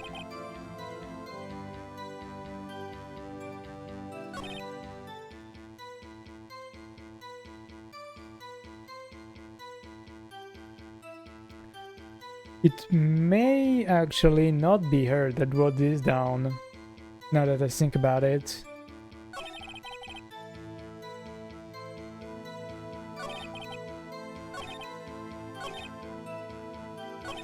We can maybe press onto this. There was blood found on the victim's finger. On which hand was the bloody finger, detective? The right hand. She was right-handed. Oh, I guess it wasn't too hard to see what I was getting at there. I mean, hey, you have to check?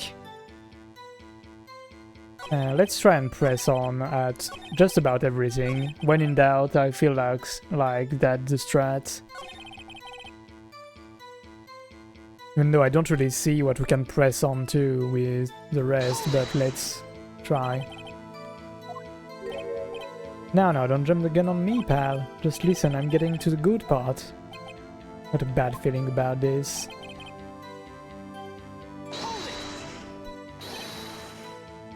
Just because you found it next to the body doesn't mean the victim wrote it. Oh, then who did write it, Marty Pants? Who? The killer, anyone can see that. Oh, you're saying the killer wrote her own name? Buddy, please. She was framed. Hold on, is that the case? Where's your evidence? Ah, well... I guess that was a bit of a tall order for you. Those without evidence shouldn't open their mouths, Mr. Wright. Yeah, pal.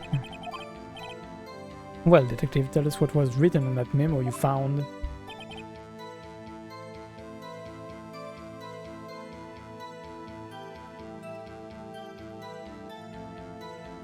I mean, like any decent killer would remove this kind of evidence, like check for it and remove it, really.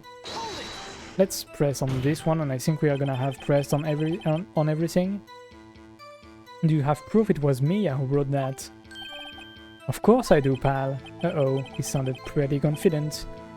This might not be good.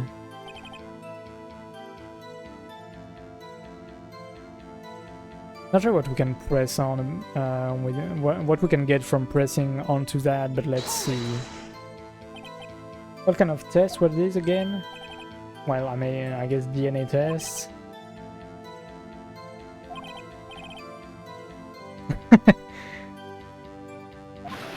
I refuse to testify on this matter, pal. I'm no expert on blood tests.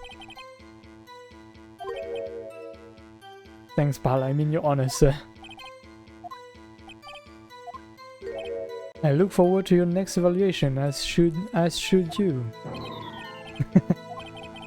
That was a mess.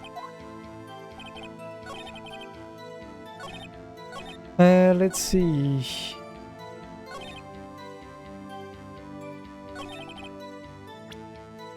Like, the one thing I would like to present is this, probably. The cell phone relating to why Maya was here, but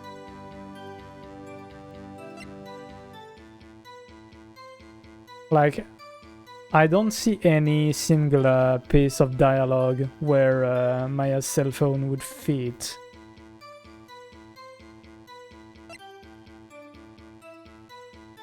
And I don't really see how showing the receipt again would help.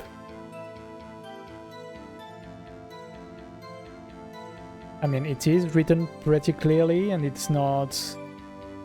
There's no... like... error in how it's written, so... Don't feel like we've got much to say about the receipt right now.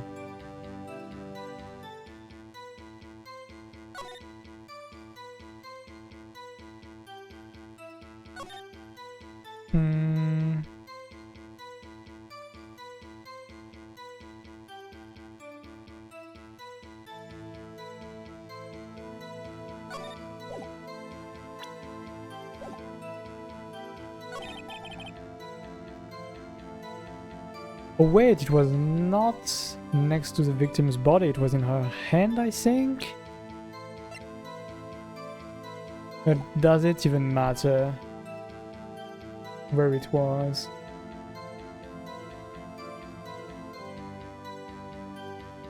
We can try. I'm not highly confident about if this will matter, but let's try. Oh. Well. Okay.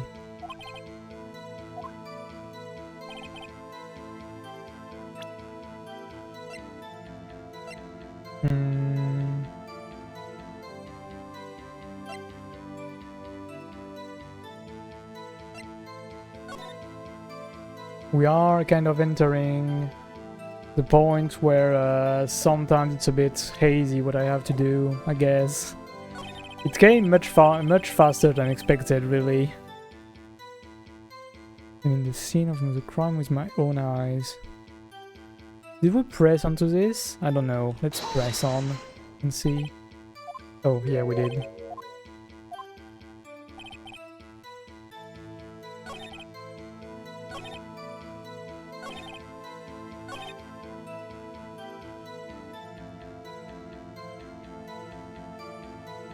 I guess we can put on the phone on this, maybe try and say Maya was expected to come. Let's see.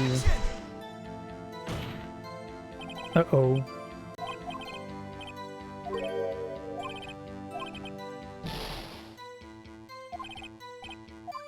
Okay, let's try and think this through.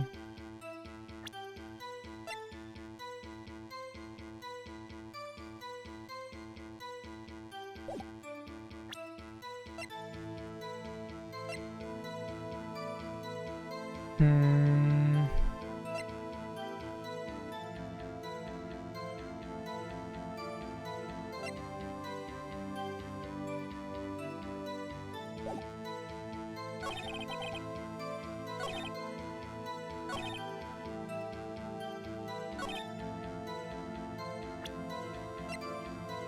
Murder scene. Yeah, but this does not give much info right now, I feel.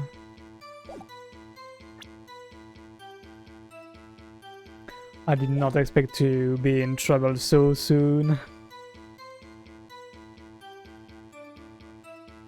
What am I missing here?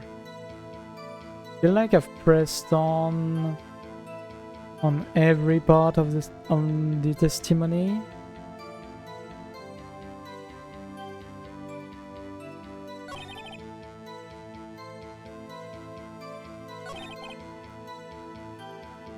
We've tried telling about the memo being in her hand and not next to the victim's body. Can't really say much more about this, I feel. It is indeed written clearly in blood.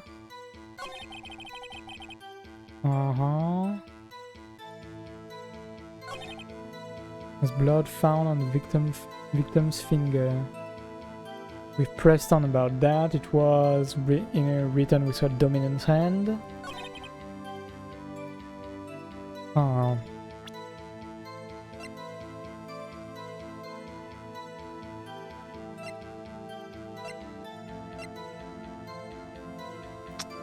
I'm not sure what I'm supposed to do here. What am I missing? Oh, right! This was instantaneous. Okay. I need to read everything properly to the end. Yeah, so it should be here. Objection! Okay, I need to be more attentive to every little thing, really. Detective Gumshoe, there's one thing I want you to clarify for me here. Saying that the victim Mia Fey wrote this note. That she was accusing the defendant Maya Fey. That's really what you're saying? What? This isn't one of those lawyer tricks now, is it? Of course she wrote it. Who else could have? You have it backwards, detective. The victim is the only person who absolutely could not have written it. This is a report from your department, detective. Immediate death due to a blow from a blunt object. She died immediately. No butting your way out of this one, detective. The defense has a point. Someone who died immediately wouldn't have had the time to write anything down. Mr. Wright, I beg your pardon, but when exactly did you obtain that autopsy report? When? The day of the murder? No, the day after the murder? I forgot. I think the day after the murder? Yeah, because we got it when we came back to the crime scene yesterday. Right. The day after the murder, I think. Prosecution's point being, there is a new one. The autopsy report is outdated, Your Honor. What? A second autopsy was performed yesterday at my request. This was almost immediate due to a blow from a blunt object. But there is a possibility the victim lived for several minutes after the blow. I received this result this morning. Your Honor, it's quite easy to imagine that the victim did have time to write Maya. That is all. I see. Should have known you'd have something up your sleeve. I love this little mimic he's got. Why, Mr. Wright, you look shocked? Something you want to say? The detective's a sham.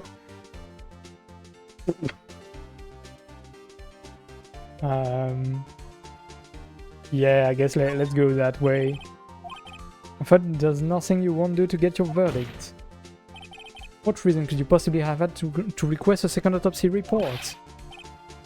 It's alright, the defense will refrain from personal attacks on the prosecution. No matter, Your Honor. Mr. Wright, say what you will, the evidence in this report is undeniable. Your Honor, I submit this report to the court.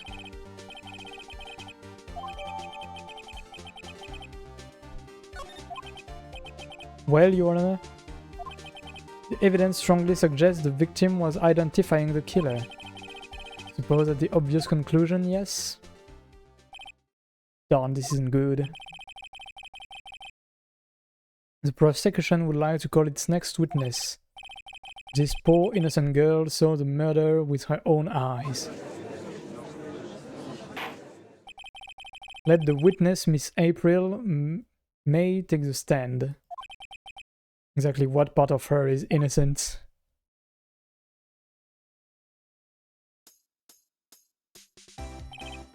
Again with like the super cheerful music.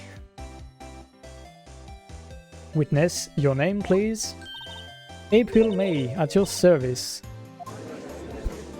The fucking animation, man. Order, an introduction should not require any reaction from the crowd.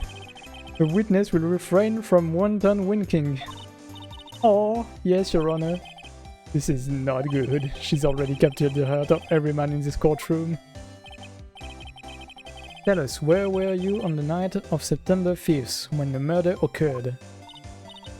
I was like in my hotel room. I checked in right after lunch. This hotel is directly across from the Fay & Co. law offices. That's right, big boy. Please testify to the court about what you saw.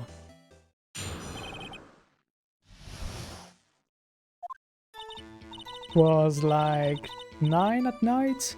I looked out the window, you know. And then, ooh, I saw a woman with long hair being attacked. The one attacking her was a mousy girl sitting in the defendant's chair. Then the woman dodged to one side and ran away. That girl, she caught up to her and she hit her. Then the woman with the long hair, she kinda slumped. The end, that's all I saw, every little bitsy witsy. Ah, why do I have to voice all of this? Why did I do this to myself? Well, Your Honor, I see it is a remarkably solid testimony. Don't see a need to trouble the witness any... Wait, Your Honor. Yes, Mr. Wright, what about my cross-examination? But the witness's testimony just now was quite firm, didn't you? Mr. Wright, I understand you were Miss Mia Fey's understudy, were you not? You must know her techniques well. A cowardly way of finding tiny faults is perfectly good testimonies. Hey, how dare you! Well, Mr. Wright, will you cross-examine the witness? Yes, let's do it. I'll gladly proceed with the cross-examination. If only because I have a feeling Edgeworth doesn't want me to. She has to have some weakness.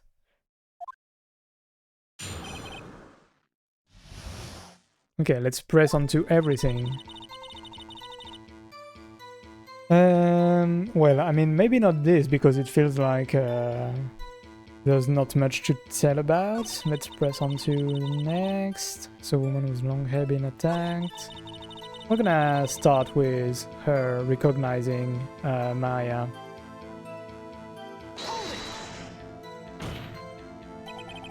How do you know she was a defendant? Well, you know, she had a girlish physique. Women know these things. Look, I just know, okay? There was only one person at the scene of the crime with a short girlish figure. Testimony is bulletproof, Your Honor. He's right. I kind of question that. Like, I mean... I don't want to say he's right, I want to know more. I want to question this testimony. Miss May, I'm willing to bet that You're lying? I mean, maybe she saw something, but... No, she saw nothing because she had the screwdriver with... I mean, or she's lying. Basically both are the same thing. But she had the screwdriver, so she wasn't actually at her window. But what is the right path to proving that?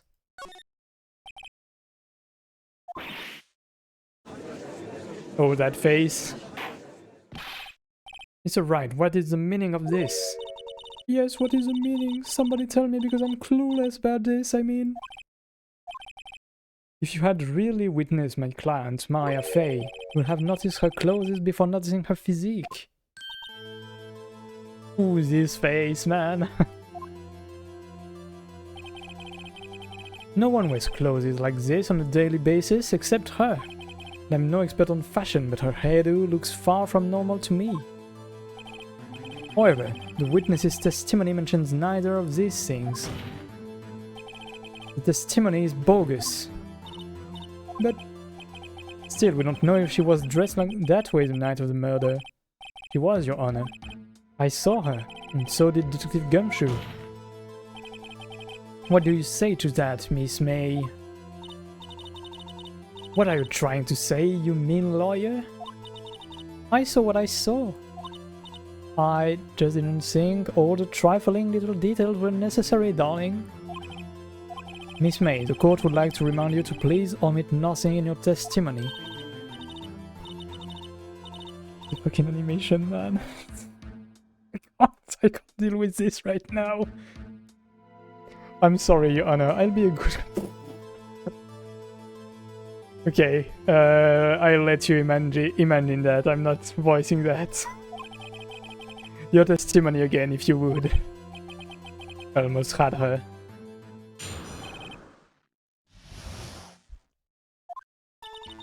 I did see everything, I did! The victim, the woman, dodged the first attack and ran off to the right. Then the girl in the hippie clothes ran after her. And she hit her with that weapon, I saw it. That clock, that kinda statue-y clock? The sinker, I think? Well, that the accuracy of my report not startle you.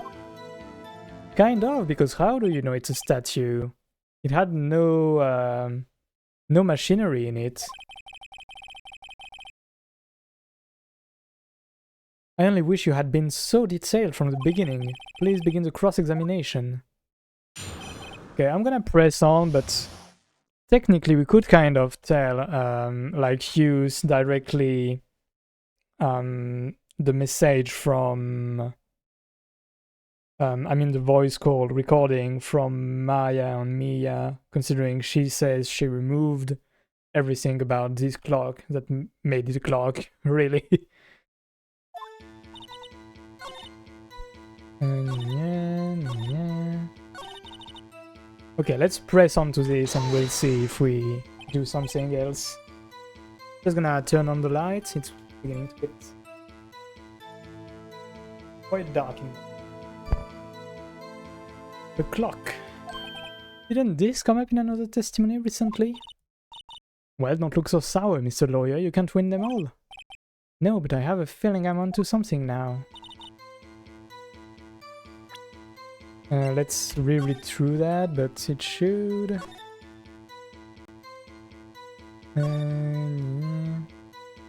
Yes, remove the clockwork out. So if we present this, is it gonna work? Hopefully.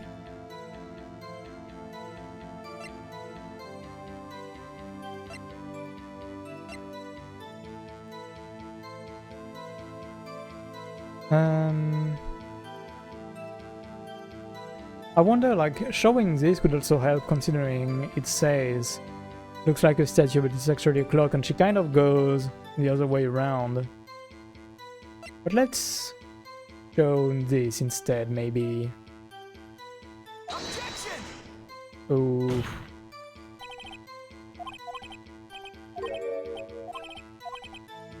Oh, come on. We are so close to death already.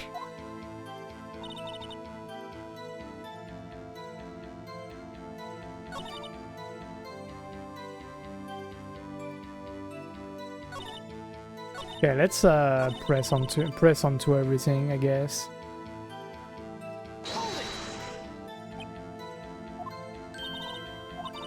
Remember that spiky hair anywhere. Witness will refrain from personal attacks on the defense attorney. Oh, was I bad? No, I'm not saying this. I'm not saying this. Very well, continue.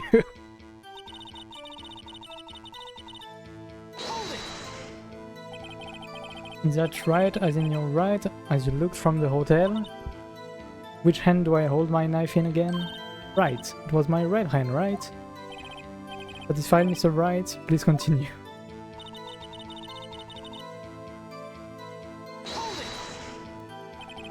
How convenient for you to remember her hippie clothes.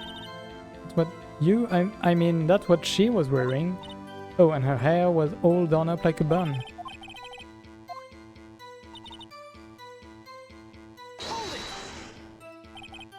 Where did this weapon come from?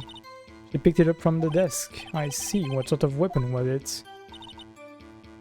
I guess we can present the sinker then, maybe? Like, there's no way she'd know it's a clock. Objection! Okay, I feel a bit robbed by the fact that the other evidence I presented also said it wasn't really a clock, especially not now that it doesn't have a clockwork anymore. But okay, sure. What you said just now was quite trivialing. Oh, you lie. Oh! Why must this game do this to me? You just said that this statue of the sinker was a clock, but there's no way of knowing that just by looking at it. Another person in much the same position as you recently called this a clock too, and he was found guilty of murder.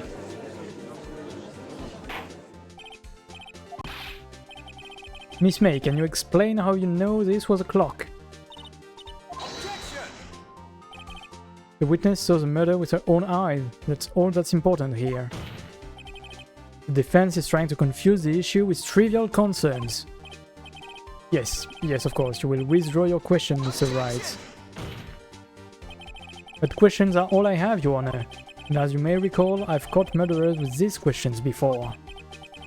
Well, only once. Objection sustained. You may continue to question the witness. If you stopped me there, the trial would be over. Huh? What? So what happens now? What happens now is you answer my question. How did you know it was a clock?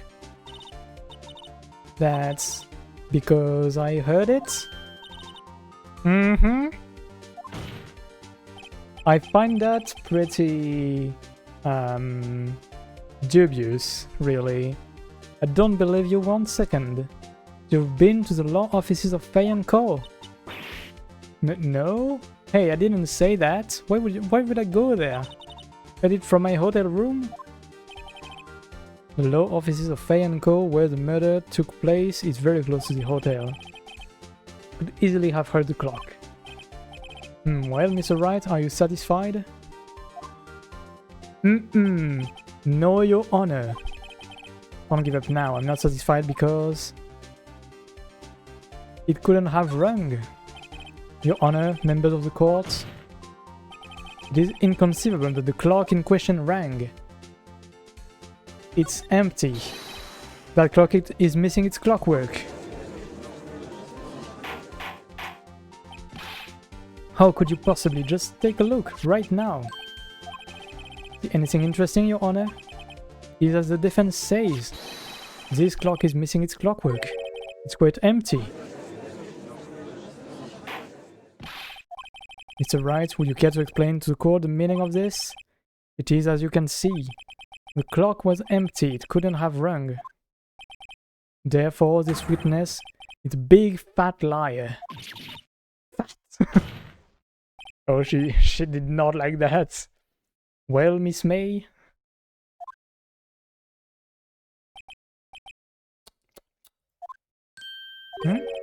Quite a show you've put on for us, Mr. Wright. He knew the clock was empty. Somehow he knew. I'm afraid you've forgotten one thing, however. Indeed, the clock is empty, as you say, it can't ring. However, we must ask, when was the clockwork removed? It was after the witness heard the clock, then there is no contradiction. But we know it was removed before and he doesn't. That's true. That is a possibility. The clock might have been emptied after she heard it. And that is exactly what happened, Your Honor. Well, Mr. Wright, can you prove when the clockwork was removed? Oh, impossible, of course. I have proof. What? Wasn't it you who told me proof is everything? Well, I was listening, and now I'll show you the proof you like so much. The evidence that proves when the clockwork was removed is... Take that! Take a look at this. That's a very cute cell phone. You have a girly phone. Wait. This isn't my phone. Listen. This is the defendant's cell phone and it contains a recording. A recording of a conversation she had with the victim on the day of the murder.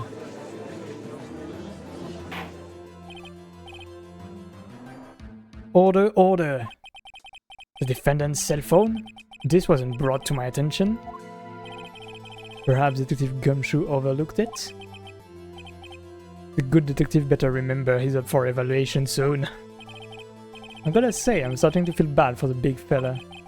Let's hear the conversation.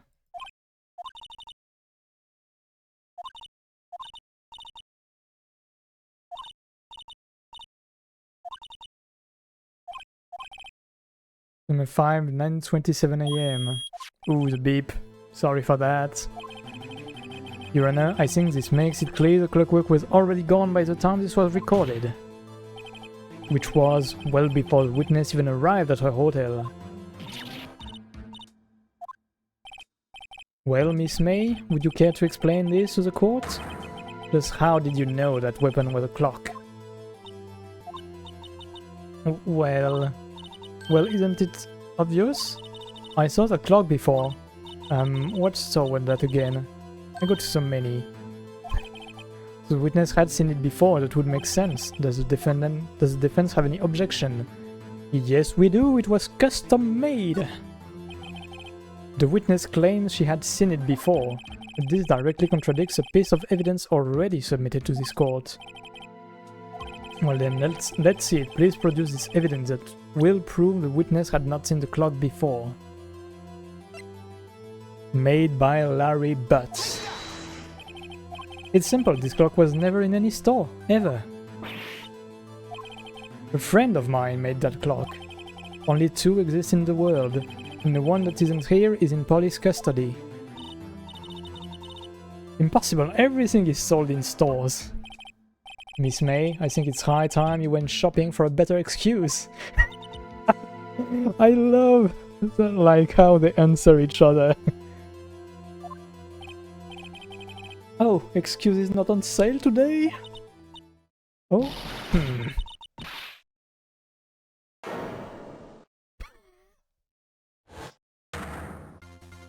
Oh my god, that face! What's it to you, porcupine head? That stupid clock doesn't matter, okay? She did it, and she should die for it. Die! Whoa, let's not get ahead of ourselves. This is a court of law, and the witness will remain calm.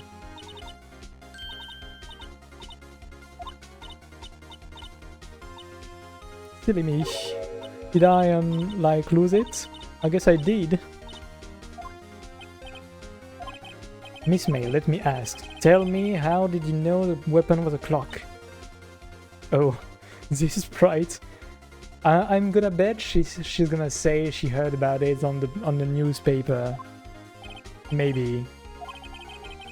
Oh dear, does the defense have an opinion on this behavior? Okay, this is it. Yes, Your Honor, allow me to explain how I see the truth of the matter. Miss April May, you knew the weapon was a clock because...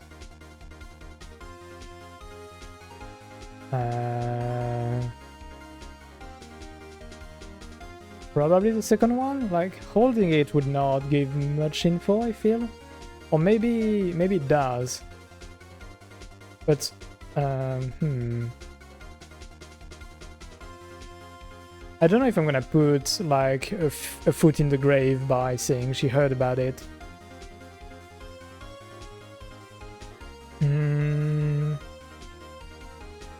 Let's think. Is it important if she... Like, we know from the intro it was not her that actually killed Mia. But was like, if she held it, could she know it was a clock? Probably not.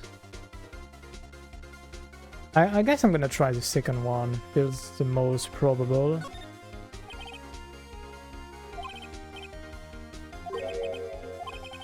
Correct, Joanna. There is no other way she could have known the sinker was a clock. I can show you the proof. Oh, right. Ah, that's what he meant by heard. The wiretap. Have a look at this. Oh, that face. Found this in Miss May's room. Mr. Wright, please explain to the court what this is. Miss April May, you were tapping the victim Miss Mia Fay's phone, were you not?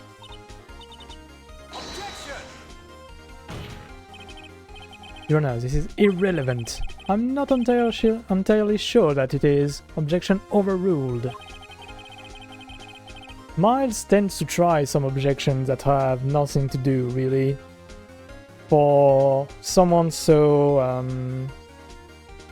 observant and like good at his job, he sometimes tries really daring moves.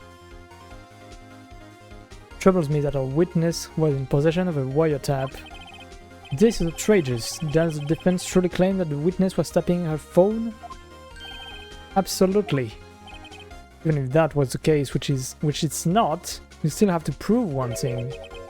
Did the victim ever say that the weapon was a clock on the phone? Can you prove that? I think not.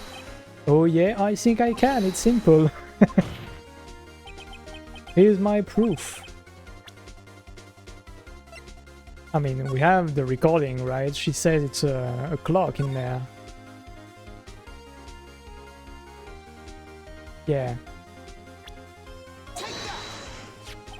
I present the defendant's cell phone. We've seen that. Listen once more to the conversation between the defendant and the victim.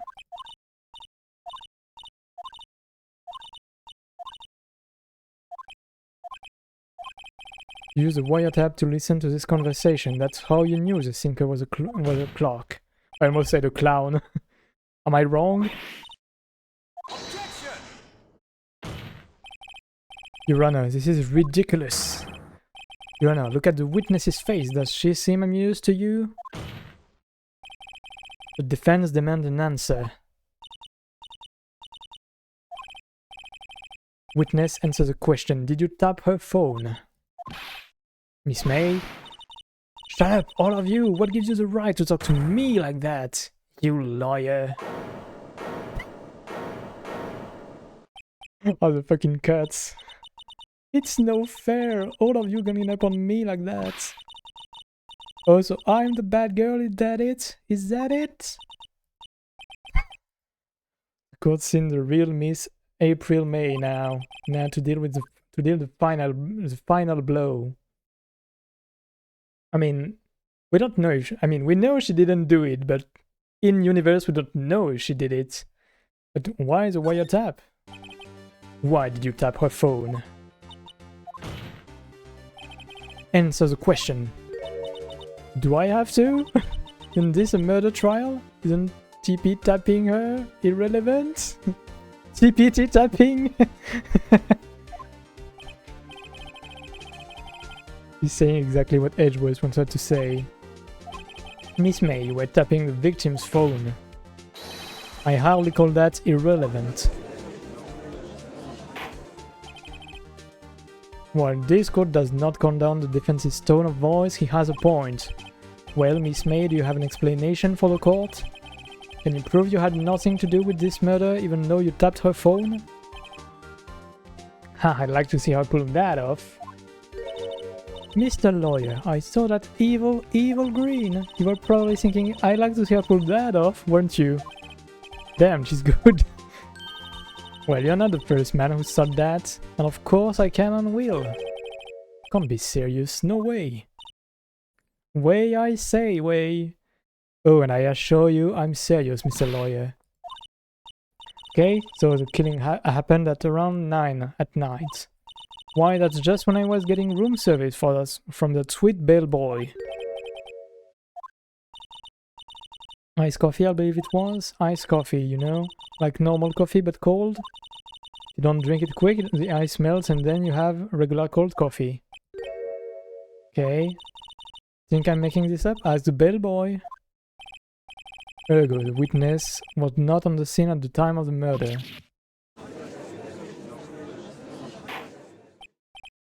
So, where does that leave us? It is my great displeasure to inform you the witness appears to have been tapping the victim's telephone. However, it is a separate crime with no bearing on the current case whatsoever. Her testimony stands. She saw the defendant, Maya Fey, commit murder. There's no way I can win this unless I tie Miss May to the murder somehow. Well, does the defense have anything to say? Should we call the bellboy as witness, or should we continue examining Miss May? Do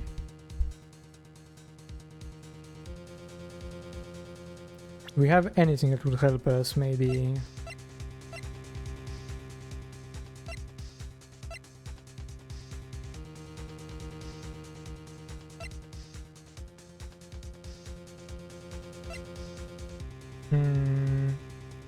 I guess we should continue examining Miss May, but what would we get from this?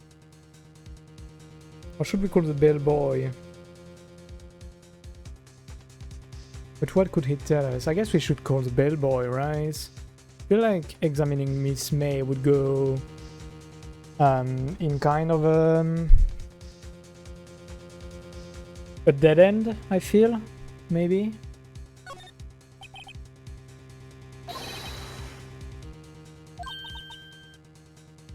I think you've sunken quite low enough already. I object to calling the bellboy. Why? What's your reason? Because I hold that the wiretapping had nothing to do with the killing. However, if you agree to one condition and consent to calling this witness. If Miss April May's alibi is not called into question after you examine the bellboy, then you will recognize that Miss April May was not the killer, thus she is innocent. And thereby you must also accept the verdict of guilty for Miss Maya Fey. That is my condition. Hello Corvoda, hope you are good today. But to find something suspicious in that bellboy testimony, otherwise Maya would be declared guilty on the spot. I mean, we kind of have to accept, right? We need more info on this. Got nothing to lose except for, well, everything. Understood. Fool, you fell right into my trap. Very well, the court called the hotel bellboy to stand.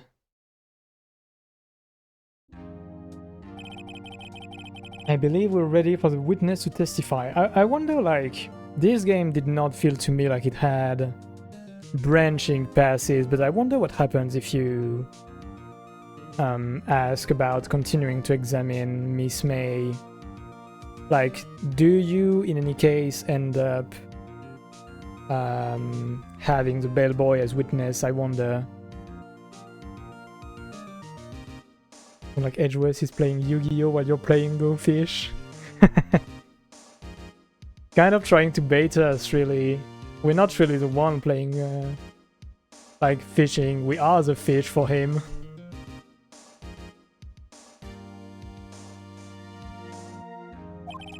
Certainly does look like a bellboy.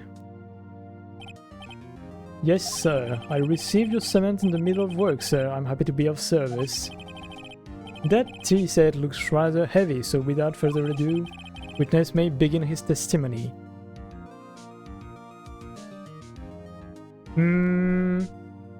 I guess in some fashion, like no, don't be too precise about it, but in this specific case, I'm interested, yeah, if there is a split pass. But if this, like, I guess I'm happy knowing if there is a split pass, but no details on what's happening later.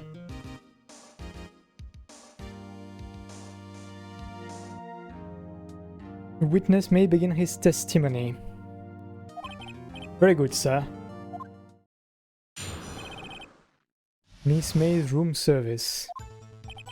I am the head bellboy at the fine Gatewater Hotel, in business for 4 generations. Short nose, there's technically no split pass. You may get some extra dialogue, but it will always loop back into the main plot direction, or you made a bad decision that gives you a game over. Okay. We'll see if this one gives us a game over. Because Edgeworth did tell us we fell right into his trap. But maybe he just hopes we give up on important... like, maybe he hopes us taking the deal can make him win, is what his trap is, instead of being actual game over material, but we'll see. Lever received a call after 8 in the evening from our guest Miss May. Asked for a nice coffee to be brought to her at 9 on the dot. I brought it to her at precisely the requested time, of course. Where the hell are you watching, man? Where is he watching? They delivered the iced coffee to our guest, Miss May herself. I see, the defense may begin its cross-examination. Ooh, this one looks rough. I can prove Miss May was involved with the murder now. Maya will be finished.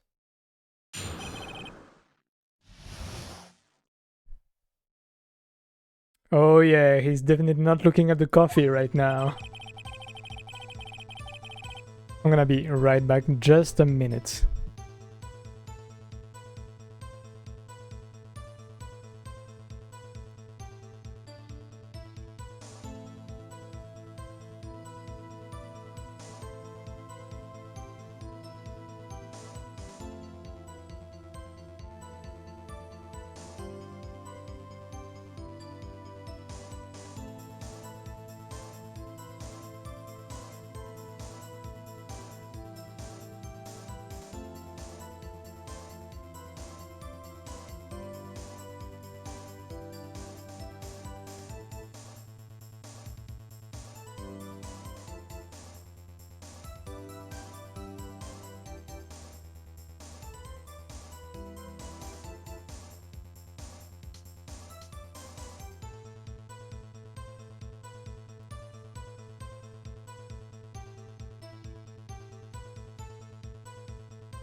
Alright. Sorry about that. I am back. So let's press on to everything as we do. I have more info to maybe shut him down. What exactly did you do at the hotel? Why, anything required of me, sir? Check in guests, check out guests, clean rooms, or beds, even deliver room service, sir. Check Miss May in personally.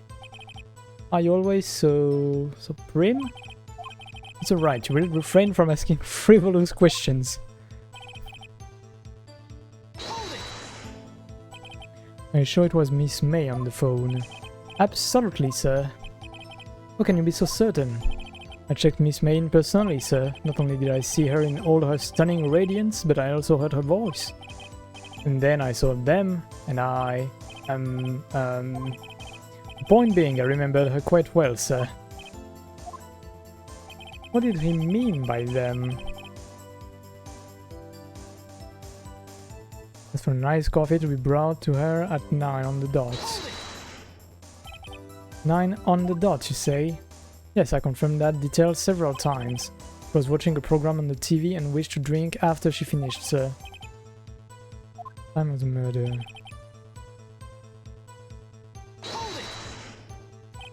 Precisely 9, then? Precisely, exactly, and most definitely, sir, 9 PM. How can you be so sure? Miss May was quite insistent that it be brought then. Oh, bellboy, I'd exactly like iced coffee at exactly 9. Something like that, sir. Therefore, I knocked on her door at the crack of 9, sir. Why would she be so particular about the time? I delivered the iced coffee to our guest, Miss May herself.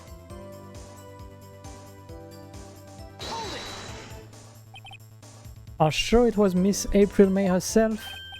Absolutely, sir. Yes, sir, as in so very absolutely, sir. It's an endearing mannerism of mine. How come you're so very certain? Well, when I brought the room service, sir, the guest favored me with an embrassé, sir. Finally, my French is just full. Finally! Embrasser? Is that French for embrace? Is to kiss. It's French for kiss, but not a French kiss, more of a peck on the cheek. Why would she have done that? I believe perhaps she was momentarily swayed by my prim demeanor, sir. It was a moment I should never ever forget, sir. Sounds pretty fishy to me. I think our Miss May was up to something and wanted the bellboy to remember her. It's no good, there's nothing there. Finally, you understand. This bellboy has absolutely no reason to lie. Now, if you have any decency, you will end this rather tedious cross-examination here. It was a bit tedious. The witness may leave the stand. Oh, are we in a dead end right now? Let's protest. We can't really give up, right? What do we have to... like, help here?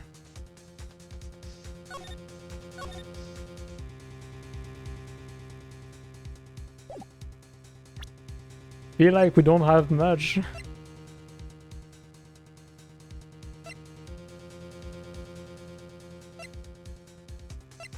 We quite literally have nothing. I mean, I'm gonna try to protest, but I don't. I believe we may be in a dead end right now.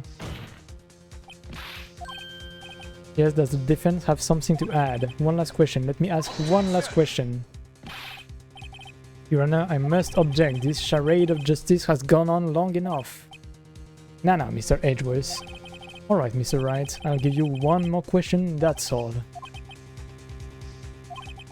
What do I ask him about?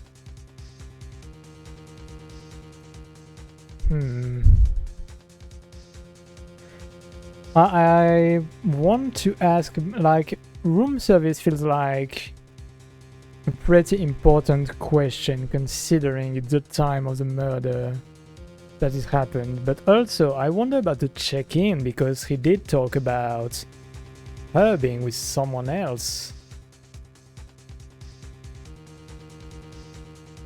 I don't know which of the three would be the right question, really, because all of the three could bring us to the moment when he met the other person she's with. I'm gonna make a save just in case.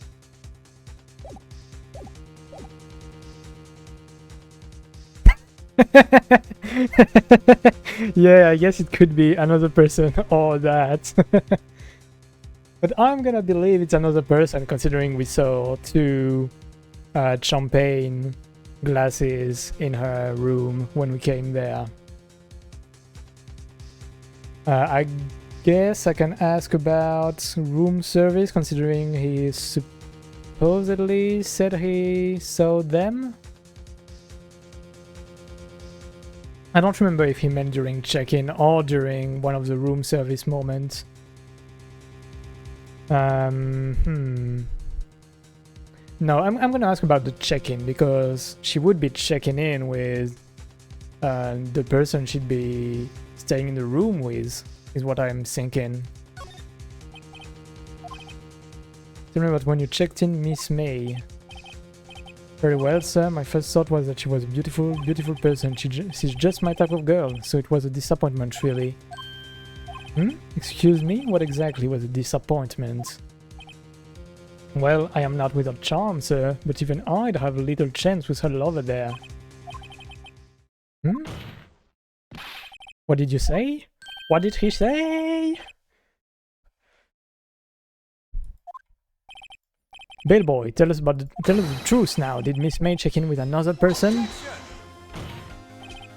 I object. That was objectionable.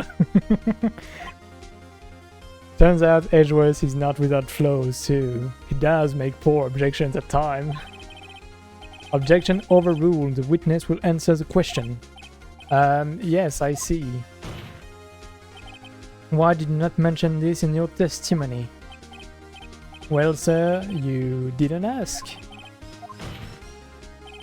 That's the sort of thing you're normally supposed to mention. Yes, quite indeed. It was the good barista there, Mr. Edgeworth, who... He asked me not to mention it if I wasn't specifically asked, sir. Oof. You fool! I've done it. I've won. Well, not entirely yet, but still.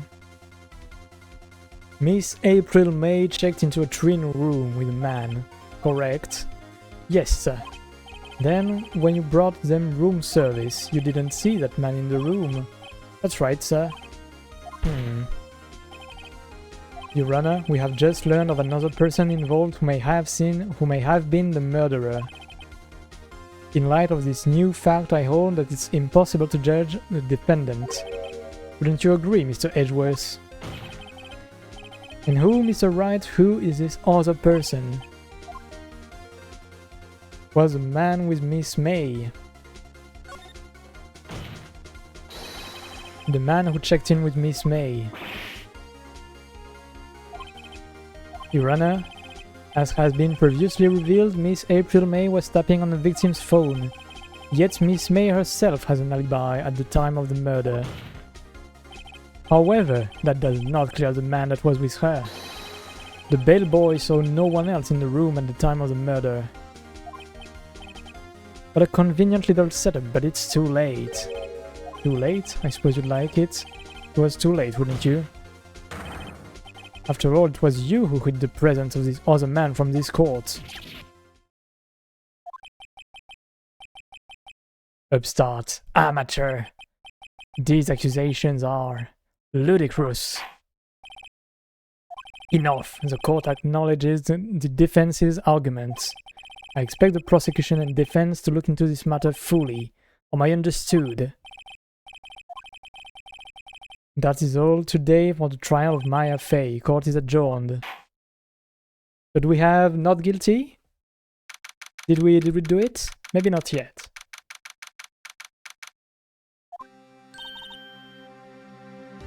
Mr. Wright, you were amazing in there. I think I might be your newest fan.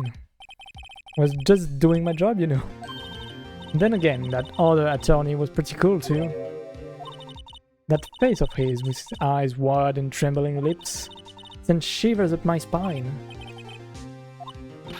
So what happens with me? Do I get to go home now?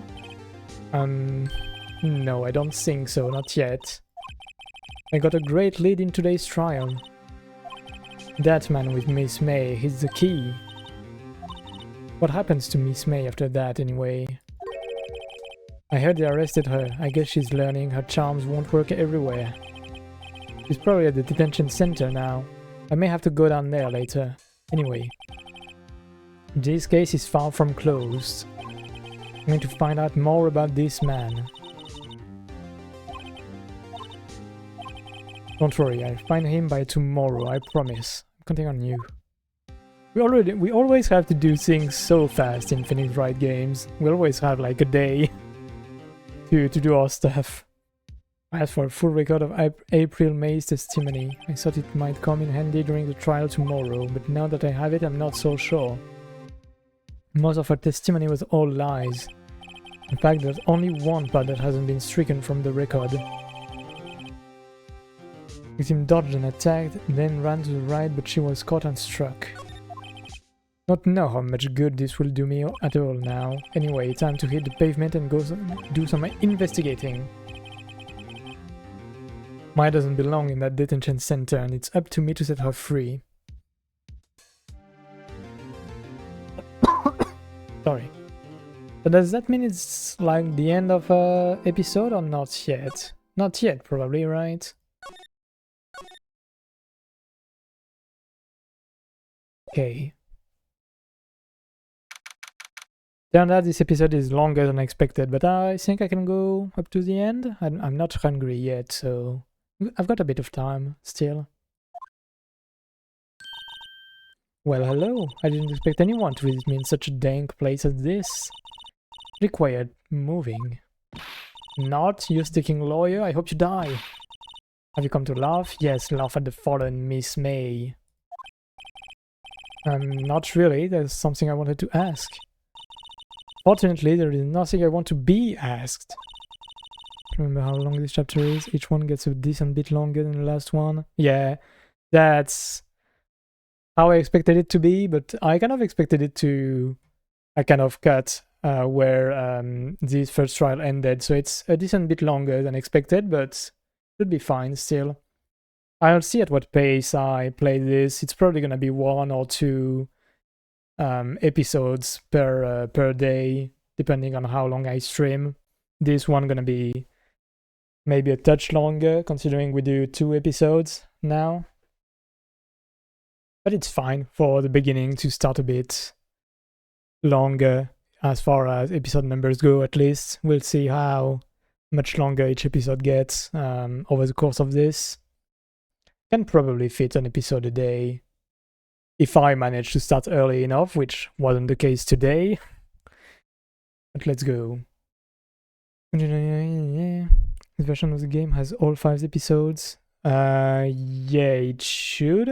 This is the trilogy version that's released on Steam, so I would expect it to have all of the contents for the game from the DS version if it changed. Yeah, Please, you're scaring the security guard. So, what is it you wish to ask of me then? For starters, how did you get to be so totally whacked?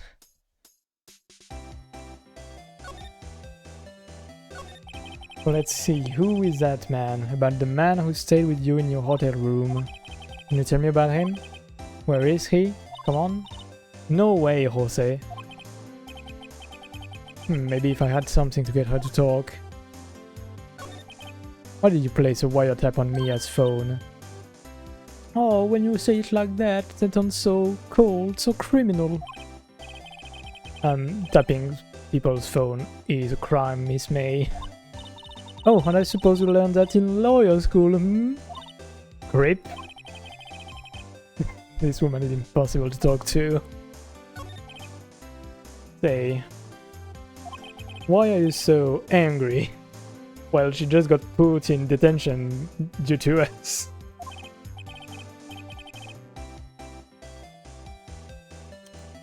I mean, you don't look like a bad person. Oh, judging people by their looks. She looks like a bad person right now. Ooh, that does it. Bottom-fitting, scum-sucking lawyer. Original GBA version only had 4, this version added the thieves. Ah. The 4th one feels like a final chapter and the 5 feels like an even longer great bonus wrap-up episode. Okay, nice. Pretty neat to have that. I guess it kind of helps as like a transition to the next game, probably. Bottom, I can't tell. Does she have a thing against lawyers or just against me?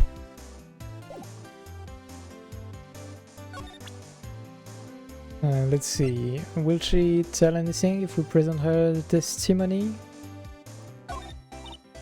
Hey, guess what? Actually, I really hate your guts. You get lost because, well, I'm not cooperating. Well, guess we might as well just get away. Hello, hello, Ador. Hope you are good today. What can we do? What can we do about this? I guess we can go back to the hotel. This chapter has a few new fun gimmicks added because of the addition of the Nintendo DS functions, touchscreen. Ah, I see.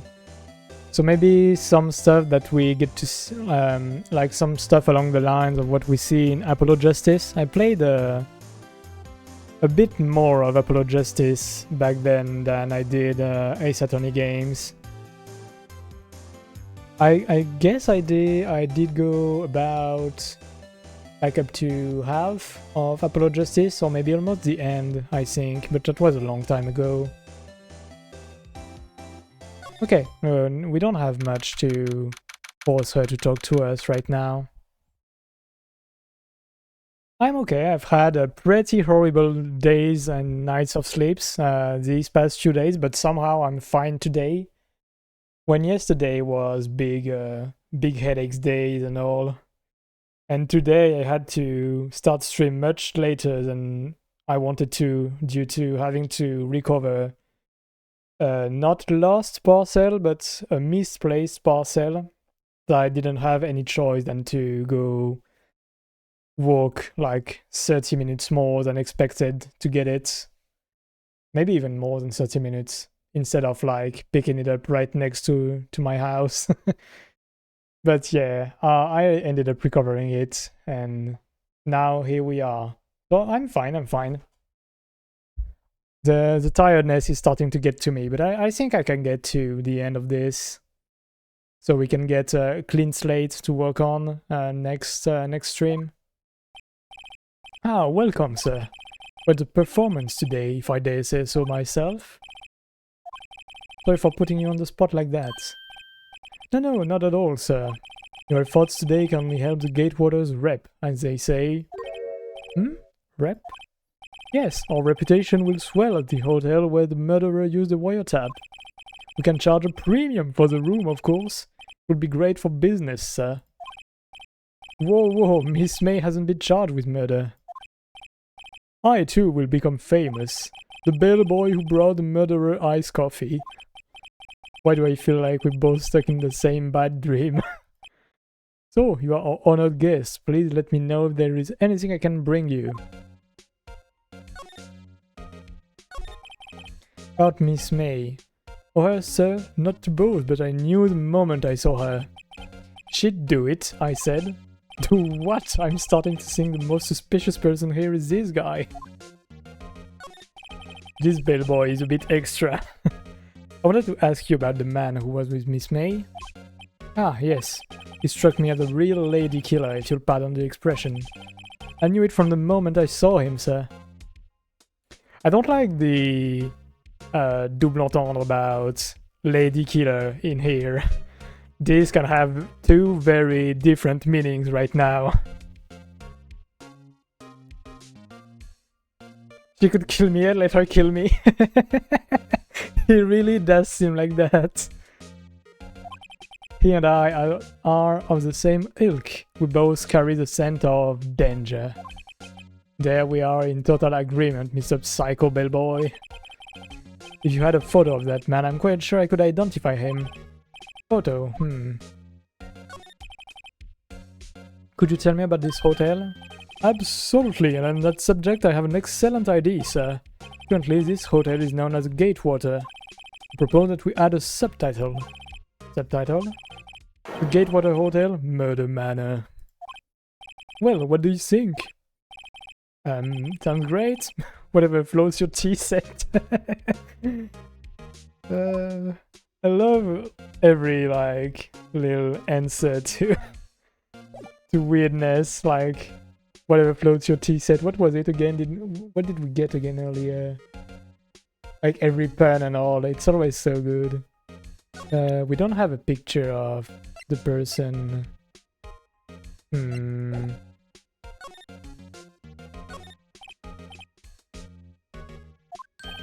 Ah, please leave that at ease, sir. That's the Drawer of Terror hiding place of the murderer's wiretap. It's set to become one of the most popular attractions here.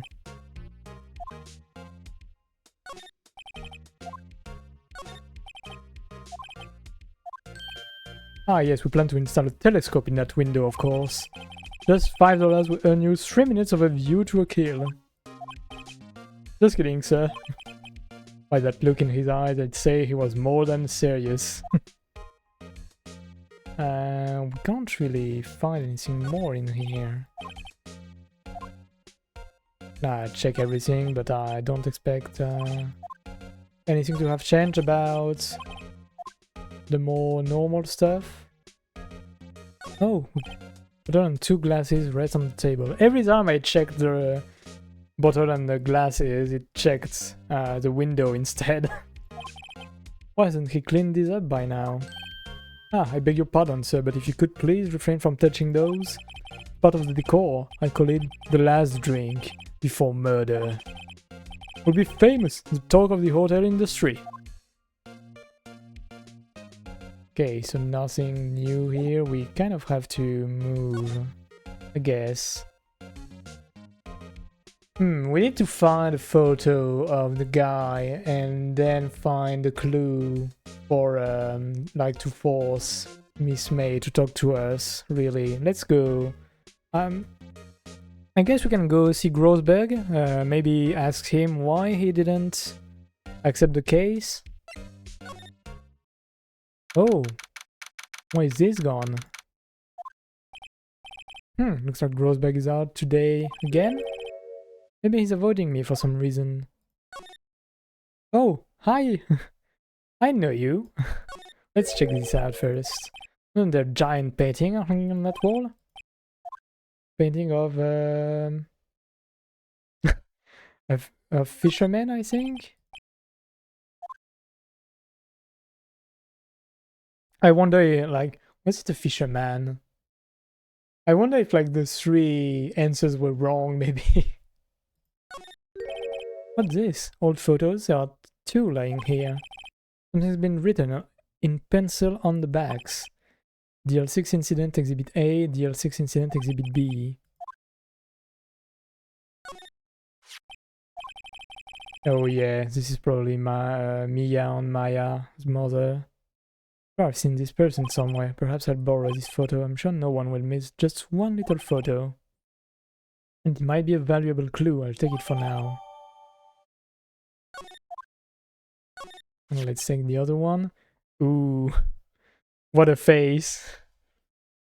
What a smile too. Yep, let's swap photos. We need this one.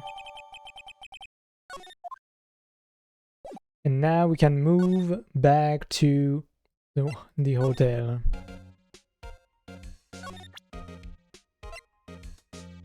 Yeah, true face of a charmer right here. True face of a lady killer, as Bellboy would say.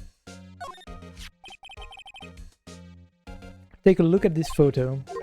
That's him, detective. I'm the lawyer. Oh, I know that.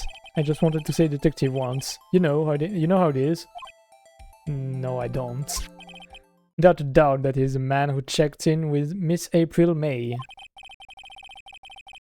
Yeah, how could he ever compete? I mean, he does have quite the dashing look, and especially I like his hairstyle, his hairdo. He do be a fair bit dashing, but can he compare to the other one, to Mr. White? I don't know. Maybe not. How about I write an affidavit swearing that that's him? This guy is way too excited about this. Yeah. Well, sure, why not? I just wanted to write an affidavit, sir. He doesn't look too different from the guy. Head eye, maybe? Yeah, he does have a softer face and a much softer smile compared to this very dashing smile.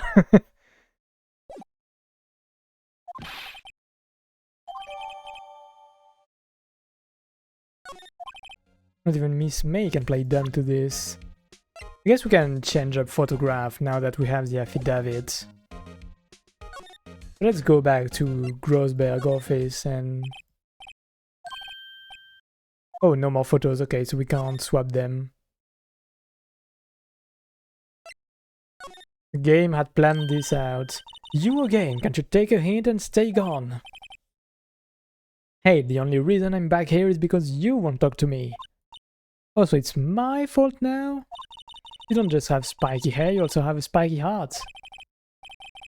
That does it. When this case is done, I'm shaving my head.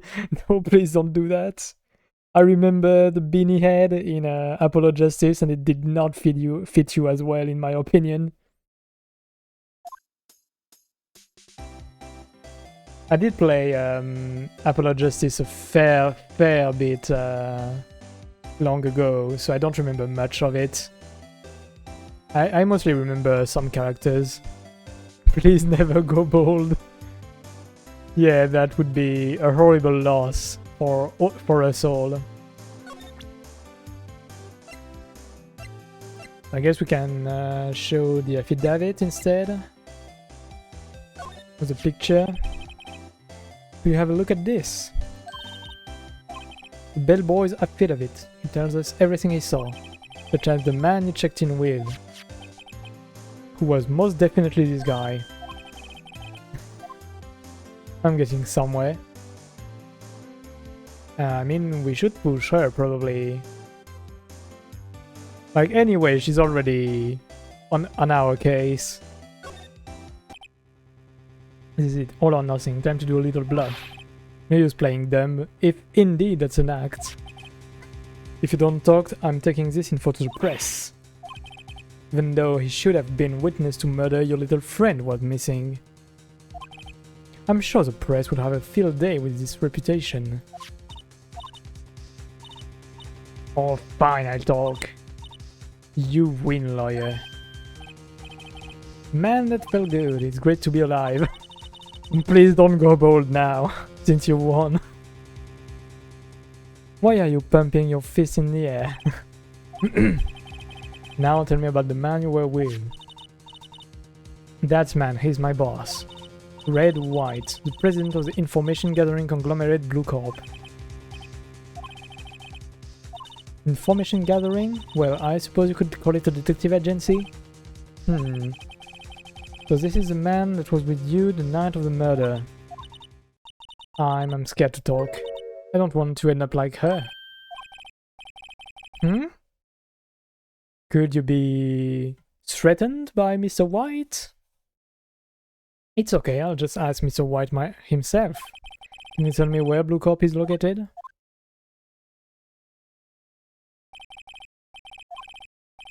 Finally a lead on this guy. If April May couldn't have done it, that leaves him. Time to take action. Okay, we don't have the affidavit anymore. Can we talk about anything? No. So let's go to Blue Corp. Oh, I recognize this painting that Grossberg said he would definitely never sell to anyone. What with the surreal decor? Welcome, please furnish me with the title of your personage. What the? Your name? What's your name? was just inquirably asking the title that you go by. Right. Feeling right. Inquirably? Mr. Right, is it? Right, I see. Splendiferous. Perhaps I have intimidated you with my giantesque vocabulary? What is this guy's problem? I'm Red White, CEO of Blue Corp. You know, corporate expansion official. My business dealings bring me into contact with the elite of the elite. So I'm afraid I am not used to conversing with the World Elite Challenged. We are World Elite Challenged, I see. What a fruitcake! Let me guess. You are an attorney fresh out of law school, are you not? That's the only explanation for why you would come to meet me like this. What does he mean by that? Yeah. Like, considering, how was he called? Gross something, did not want to go on the case. He might be the cause. No matter. Oh, oops, autoplay. What business does a mighty lawyer have with a man such as myself? This guy's arrogance meter is off the scale. Miss May is an employee of Blue Corp, is she not? Correct, she was my secretary. What a shock it was to hear what she has done. What she has done? You mean the wiretap? Indeed, she is paid to answer phones. Tapping them is not her job in her job description. She does gather information for us as part of her duties. But I assure you, we do not condone illegal methods. It is ineffable that she would do this. Sounds like he's trying to turn Miss May to a scapegoat. On the night of the murder, were you in April May's hotel room? Who can say? I'll say don't pay attention to mundane details such as time and place. My motto is, don't worry, be happy. Still, Mr. White, the hotel bellboy has stated on the record that he does remember you very clearly. No matter, the bellboy can say what he pleases, I still won't talk to you. If you want me to speak, put me on the witness stand. Although I doubt you'd be capable of doing that. Why didn't the prosecution call him as a witness? You should have seen the same thing as April May. The police, the courts, to me they are mere toys, playthings for my amusements. What kind of company is Blue Corp anyway? Ah, excellent question. We buy and sell various kinds of information. We are a company of the future, you might say. We are the future. Sell information? I would say this is very much not the work of the future, really. Selling information has been a thing for long before him. In just 10 years I've built this business up into the grand office you see now. Ah, in case you were wondering, Blue Corp was named after the color blue. I, Red White of Blue Corp, as founder and CEO, named it so. And why, you ask? Because I like the color blue, of course. Fantabulistic, is it not? There's something that's been bothering me. Yes, what might that be? That big painting on the wall over there. I've seen it before? You know, I've actually seen that painting before. Oh, just yesterday actually. Your point being? My point is simple, rather my question is simple. Why is that painting hanging on your wall?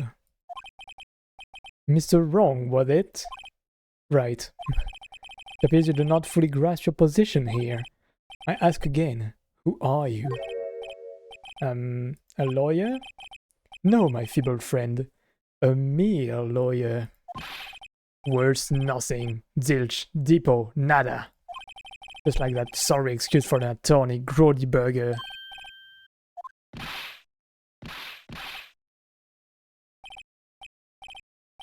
He punched... what? He punched us? Well, Mr. Lawyer, what will you do, eh? Charge me with assault? Charge away, I welcome it, for it is you who will be found guilty. Heed my exposition. The police, the courts, they all do my bidding. So you say, but I wonder, is that kind of control really possible? I don't expect you to understand. It's a world beyond your compensation. That is the wrong word, man. You came here from Grody Burgers, I presume? Mr. Grossberg's, yes. Then you must ask him. Why is it that painting of his hangs here? Perhaps then he will tell you? Perhaps he will explain how a man can live life purely for personal profit. Go now, skedaddle, there is nothing more to discuss.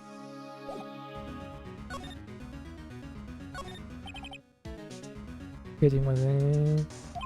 Does White have it now? It's not hard to imagine a few possibilities. Impressive lineup of trophies, judges, special runner-up, best participation.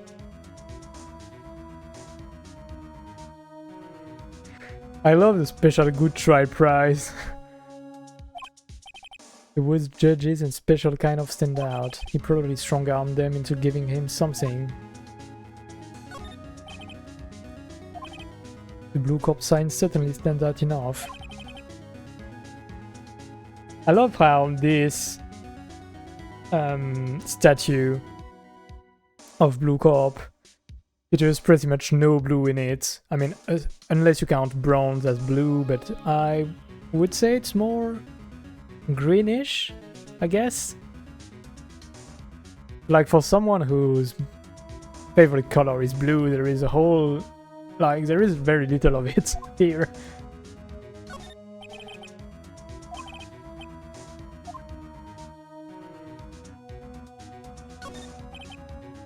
Top floor, a 20-story building. Okay, I think we've seen everything. So let's move. And check on Mr. Grossberg. I don't think he's noticed me standing there. Maybe I should clear my throat? Jumping Jehoshaphat. I'm guessing that all the colors he's wearing are a mix of red, white and blue. Yeah, he does have a fair bit of blue on him with the dots, and his necktie, I think, has some blue. What's wrong? You looked so pensive, like an old man at the end of his days. I'm not senile yet. I was just thinking about this whole mess.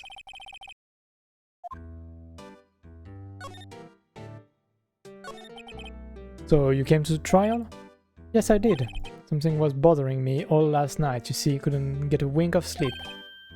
Really? What was that? Well, you see, it's just Mia's sister, that poor girl. My boy, I owe you my thanks, surely. Don't know what I would have done if things had gone poorly for the girl. Well, you didn't help at all, really, so... thank you for nothing.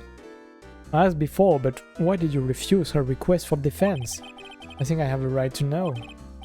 A right, Mr. Wright. No, I'm sorry, it's just I need more time to think about it, my boy. Does seem trouble about something. I'm starting to have a feeling I know what it is. So, I paid Blue Corp a visit. Oh, I see. Mentioned you play later entries. I assume you may be aware of how the game looking.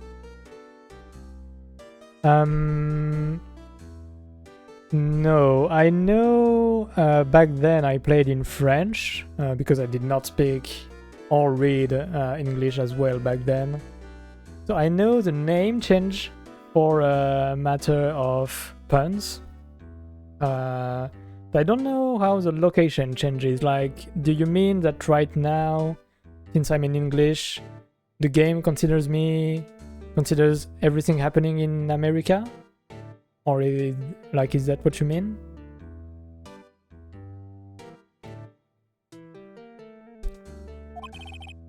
Mr. Grossberg, I have to admit something has been bothering me. What is it? Well, out with it, my boy. See, it's just, Mr. Grossberg, so there was a giant painting hanging right there the other day, was there not? The one you said you had no intention of parting with? Well, I saw it today. It was in the CEO's office at Blue Corp, Red White's office. So you noticed. Suppose I should have guessed you would. It is a large painting. So Grossberg, I know you and Mr. White are connected somehow. Connected, you say? Yes, and I know what it is. He's your lovers. In the Japanese version of the game takes place in some unknown Japanese town, and in this English version it's implied to be somewhere in America, specifically mentioned later as Los Angeles, California. Oh, okay, I did not know about this. I did not realize by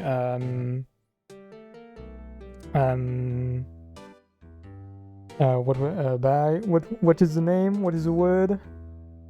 I did not realize that due to time zones earlier when we were checking out the clock, because I don't know time zones well enough. Extremely bored to read every line. Yeah, for sure. We'll see how I keep this up or not. For now, I quite like reading the lines. We'll see how this progresses. I maybe won't have that kind of patience for the whole game or the whole series. For now it's fine. It do be a fair bit more taxing to read everything, really. Let's not lie, but it's a nice exercise.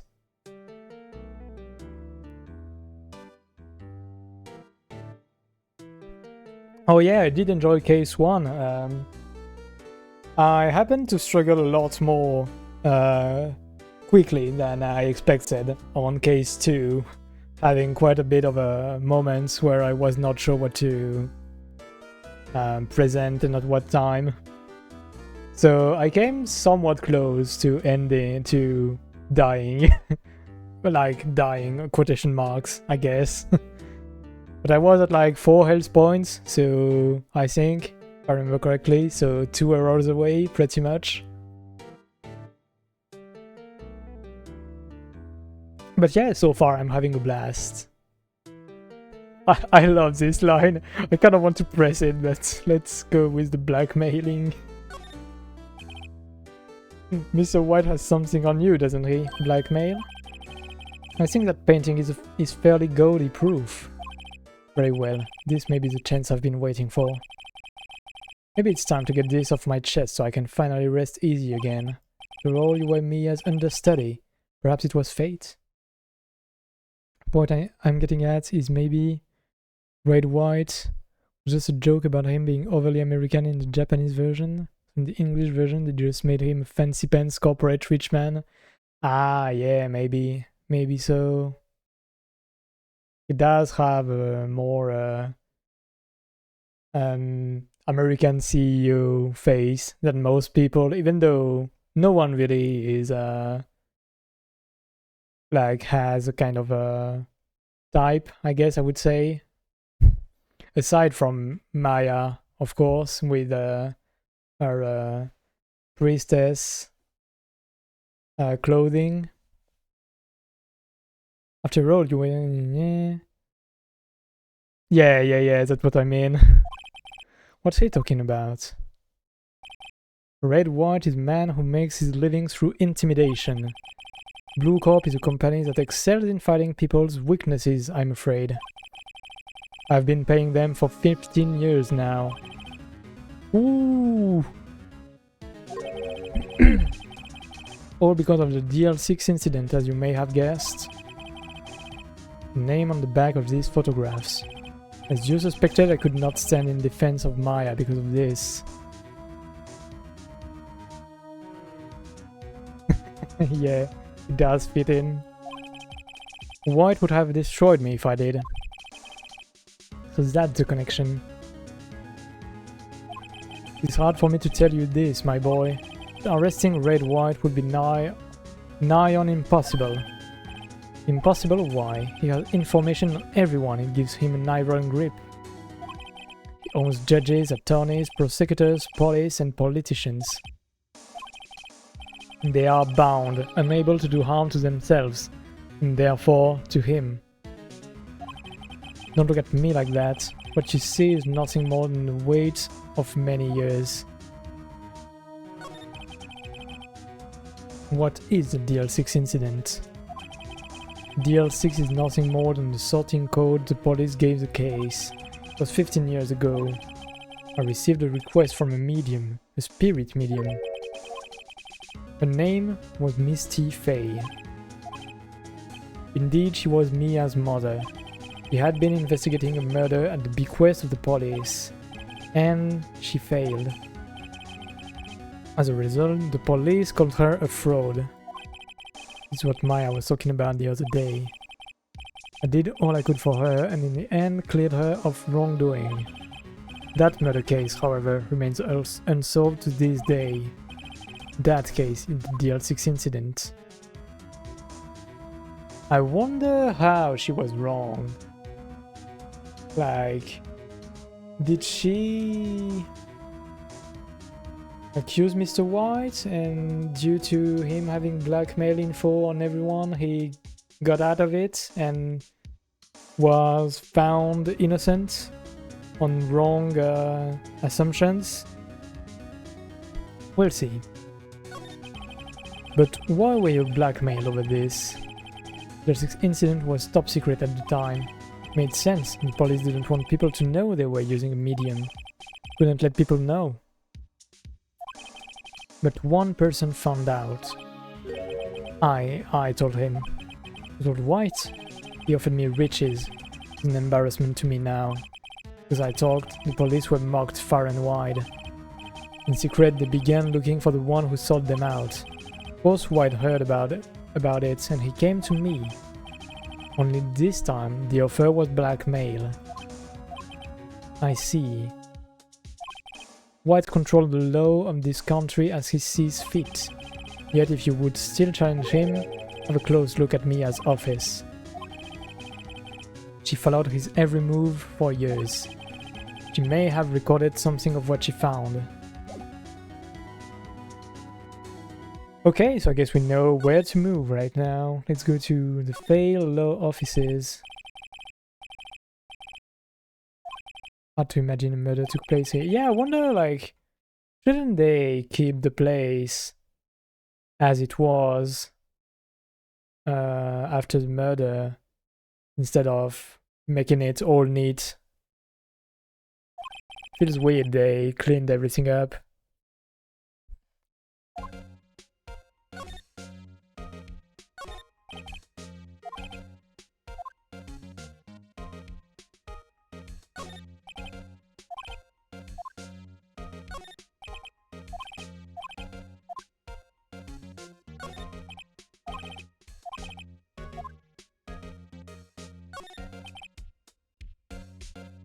Catching Chief and Wongton are found here. They're in alphabetical order. Let's take a look.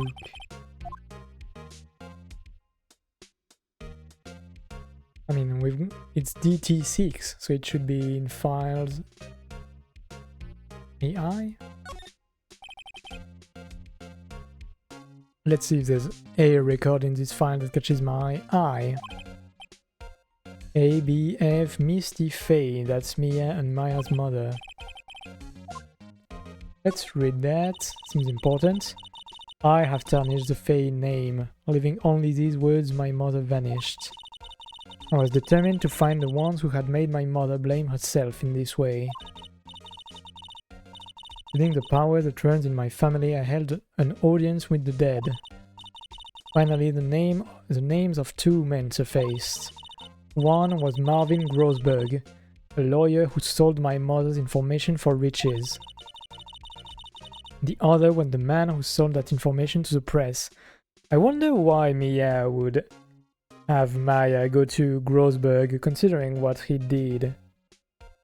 Like, considering she knew, right? It was him. This parasite who makes his fortune on threats and coercion. His name is... We got stopped there. So Mia knew Grossberg.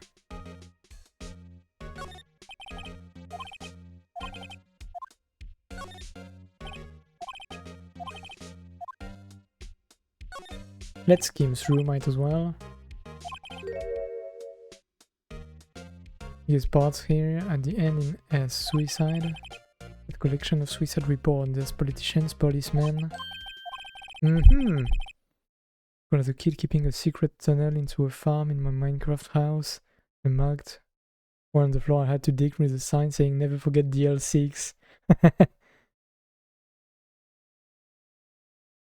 It's a nice way of remembering something, like kind of linking every like different important points to each other is a nice way of remembering. He's writing on most of this in pencil. White, this is Mia's handwriting. Mia thought he was involved in these suicides. White drove them all too. Can use these newspapers clippings. Let's find the most disturbing one. Yeah, okay. Okay, so we've got everything in here apparently. Let's check the last files. Probably nothing considering it put a check mark. Entire W section is missing. Okay, so no new info we can use, but interesting to know. So should we go to see him? Well, aren't you persistent? Sorry, but there's something I have to ask you, Mr. Lawyer. I really hate having to repeat myself, but it seems the message has not yet penetrated your sick skull. Stop bothering me. If you try my patience any further, I fear a nasty accident may occur.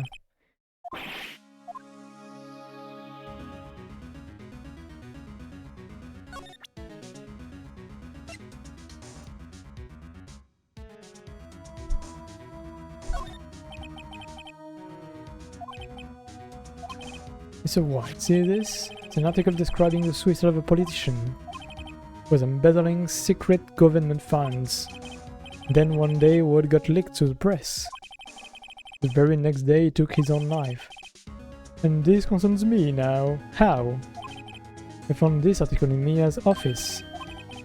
You had a file filled with articles like this. Every one of them was labeled with a single word. White. Mr. White, I know what you did to this politician. You were blackmailing him. Not just him either, you were threatening and coercing hundreds of others.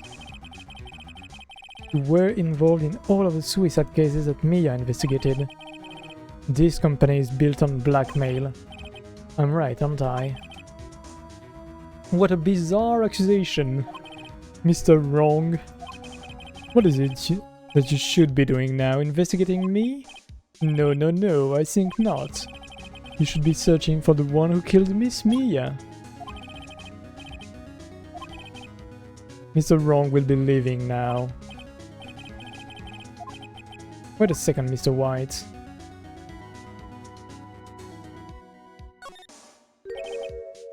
You're wrong, Mr. White.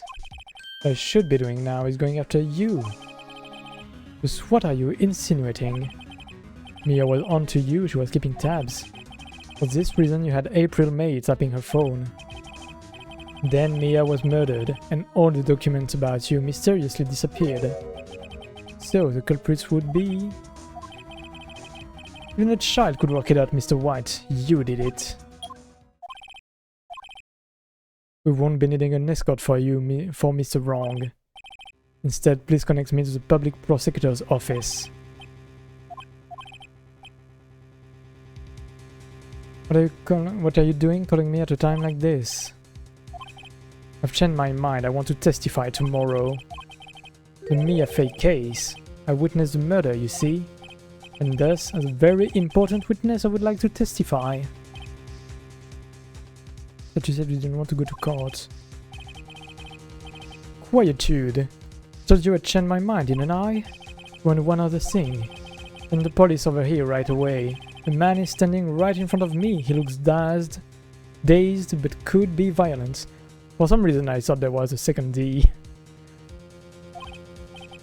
What man? Are you even listening? The executioner, the hatchet man, the liquidator, a killer man.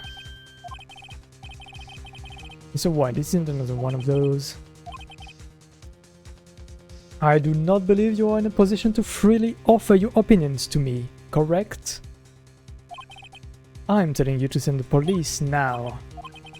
Did I not tell you, Mr. Wrong? You are a mere lawyer. As was Miss Mia. I point the finger at you and you will be tried as Miss Mia's killer. The case is as good as settled. No lawyer of any worth will defend you. I have friends in the local lawyers association, you see. You'll be given a lawyer so stupendously inept that they make even you look competent. Detective Gumshoe reporting, sir. Ah, Butts, Harry Butts. Right, actually. Phoenix writes, and my friend's name is Larry. Sorry, pal. Butts was that murderer, right? He'll never get it right. Detective Gumshoe, I present to you the man who killed Miss Mia Fey. Take this despicable human being into custody. Farewell, Mr. Wrong.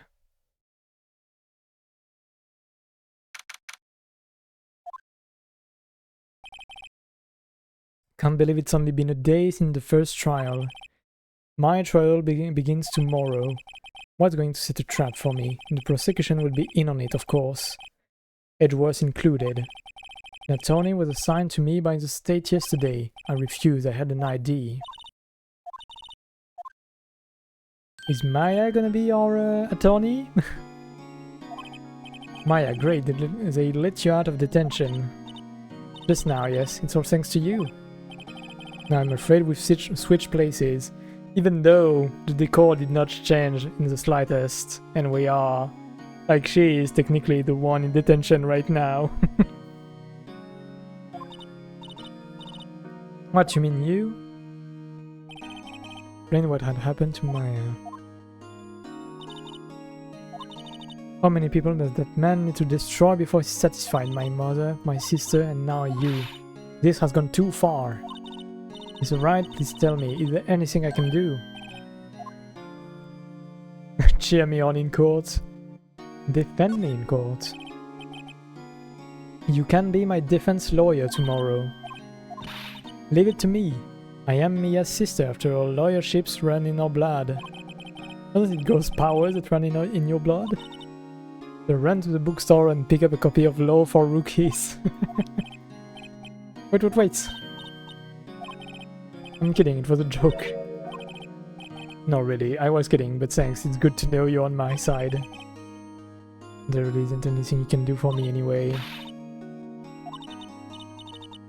Got to give that man a piece of my mind. Okay, then come to the trial tomorrow. I'll show them a thing or two.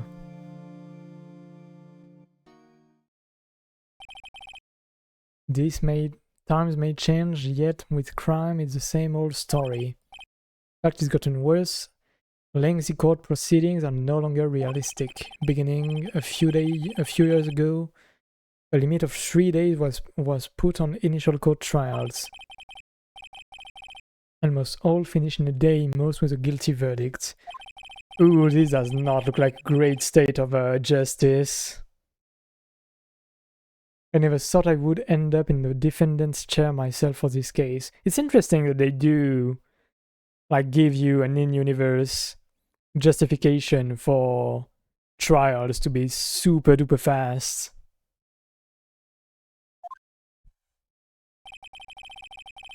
With the true culprit appearing as a star witness. This is it. Tomorrow it's me or him.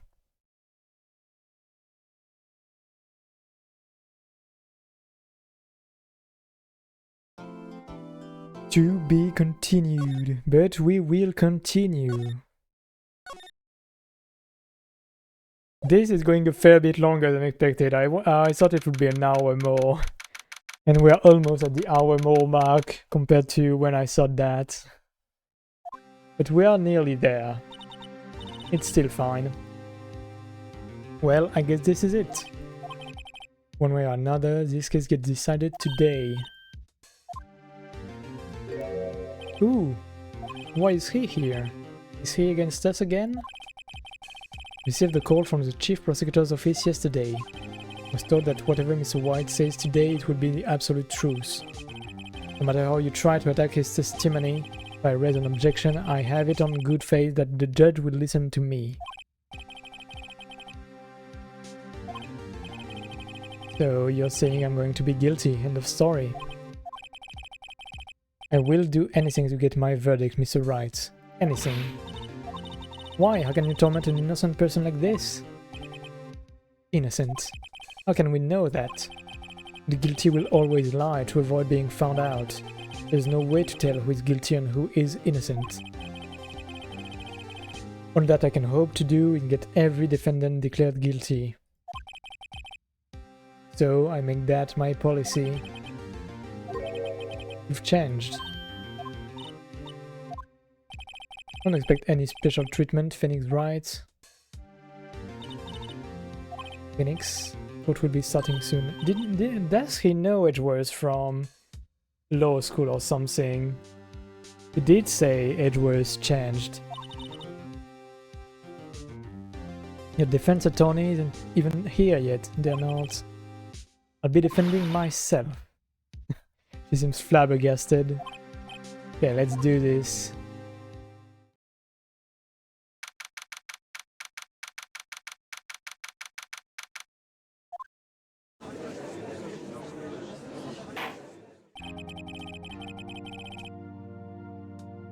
Court is now in session for the trial of Mr. Phoenix Wright. Mr. Wright, are you sure you're up to doing this?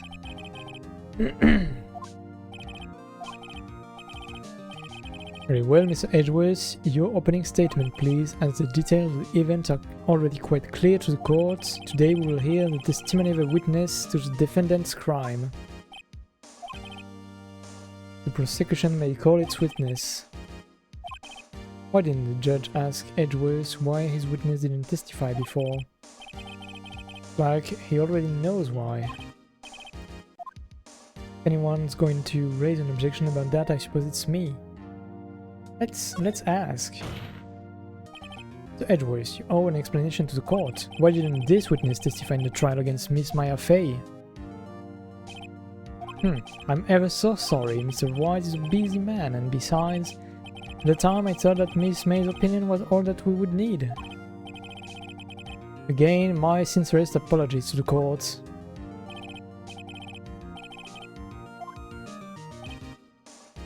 This is going much too smoothly.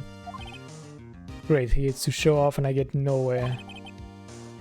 I'd like to call Mr. Red White to the stand.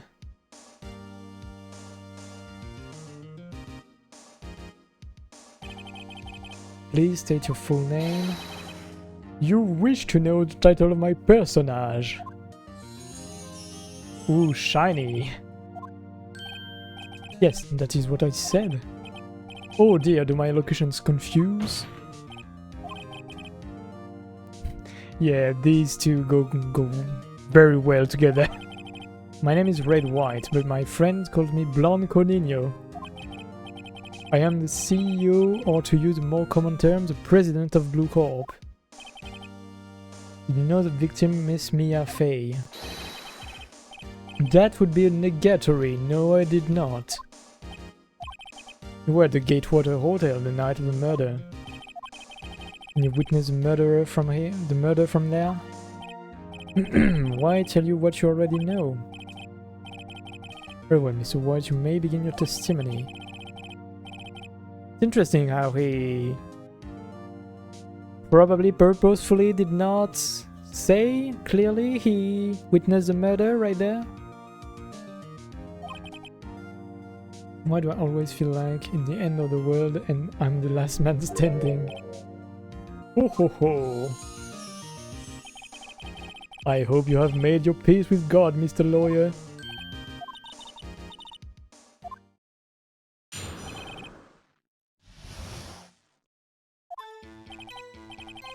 Let's see, it was about 9, I believe. I was quietly perusifying, that's reading to you, some papers by the window. Then I heard a bedlam coming from outside. Surprised, I turned to look at the building across the way. But then I saw him, a spiky-haired man attacking a woman with long hair. Needless to say, that man was none other than you, Mr. Lawyer. I called Miss May over at once. She too was flabbergasted, of course. The victim, she ran away, but you gave chase. Finally, there was a terrible impaction. Then it was all over. Things occurred as you testified, and I'm afraid the defendant is guilty. Very well, defendant. I mean Mr. Wright. A cross-examination. Let's see, what can we get from pressing on?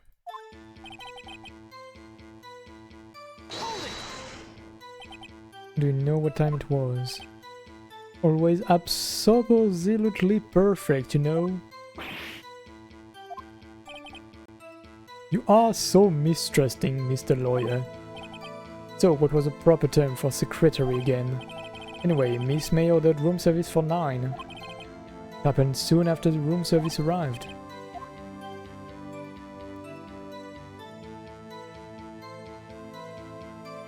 But we know, like,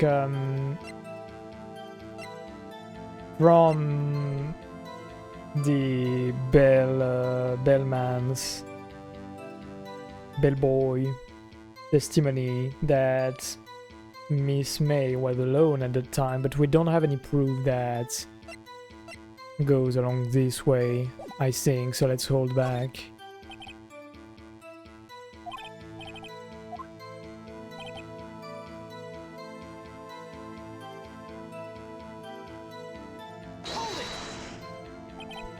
A window, you mean the one directly across from Fay and Kohler offices?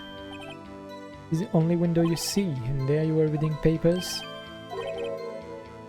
Gatewater is a businessman's hotel, and I am a busy man who had business to do.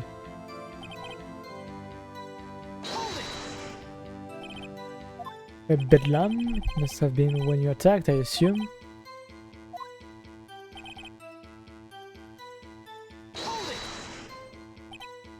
You were reading your papers until you heard that sound. I'm no snoop, peeping out of windows at night. Made a career out of snooping, indeed.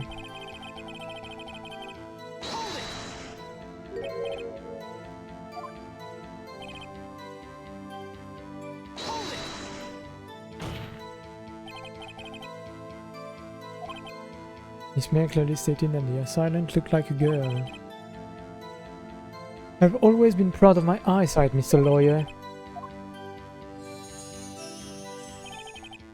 Counting both eyes, 40. I wonder, like, I know in France we count out of 10, so this would be the joke, but I know some places count by 20 for eyesight, I think. Namely, I think America counts by 20 for eyesight. I remember properly, but I'm not sure. 40, don't add them together. Okay, so yeah, it's 20 each. I think the witness is trying to say his eyesight is good. We don't have much more to press on.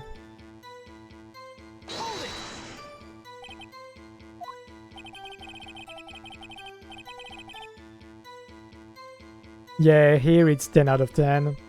You can go from minus 10 to 10 depending on... No, is it minus 10? Yeah, I think you can get up to minus 10 pretty much depending on the type of issue you have. No, I'm confusing this with lens notations where you get plus or minus a number depending on the kind of correction you need.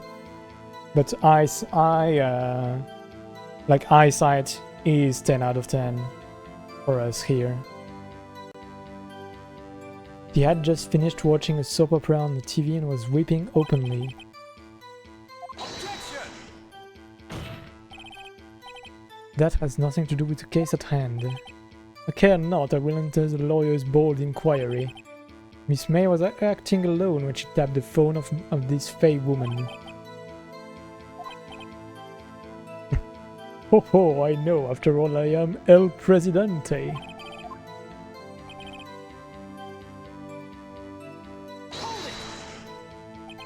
Can you be a little more detailed about that? I think it's worth knowing exactly what happened.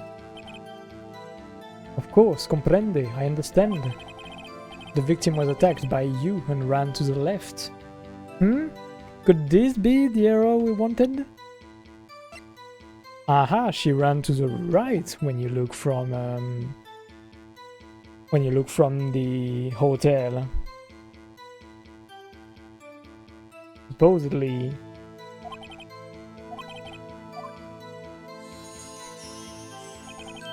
As you know, I'm always absolutely perfect. Perhaps you could change the testimony to reflect this new detail. And now we know where to press. Objection! Wait right there! Mr. White, you've dug your own grave.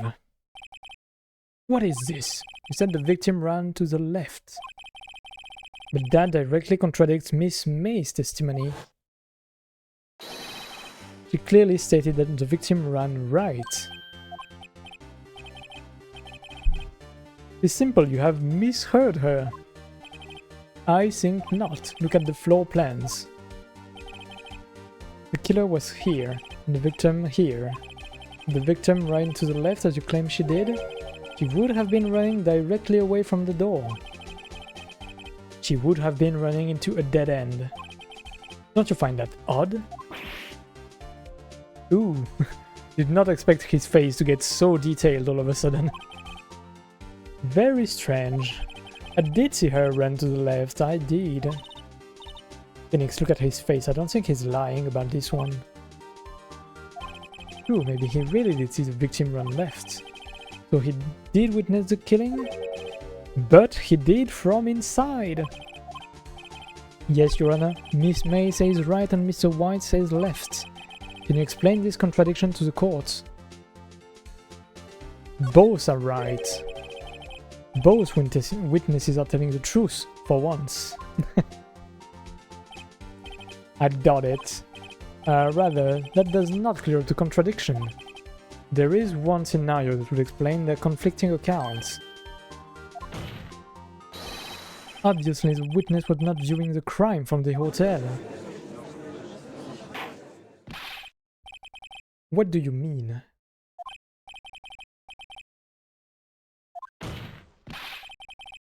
If he was not in the hotel, where could he have been? In the law offices of Fay & Co, of course. More specifically, he was standing here.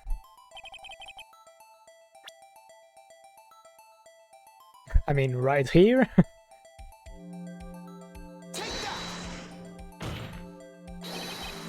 This is where he was.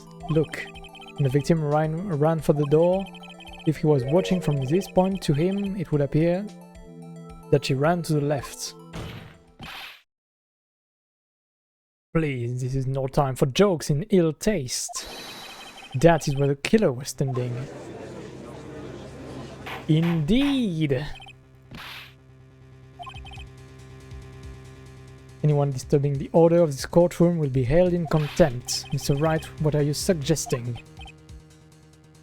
Scallion. The postulation of the defense are a distortion of the truth, Your Honor. Indeed, they do seem a bit far-fetched. You provide us with so much entertainment, Mr. Lawyer. The hilarity of the moment made me remember something. It appears I have been unclear, and for this I apologize. Mr. Your Honor, might I be allowed to testify once more? Let's hear it. Can't fix a broken testimony, buddy. Quotation marks. Okay, let's try to break him. Miss May's testimony was correct, as was mine. When you assaulted the girl, she first ran to the left, and then you hit her savagely. That is what I saw. Next, with the last of her strength, she ran to the right, faced her and delivered the final blow. But there was only one blow, if I remember correctly, the autopsy. See, you hit her twice, don't you remember, Mr. Lawyer?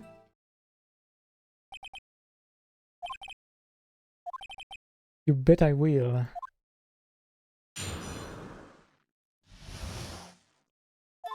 So let's see. Died from a blow by a blunt object.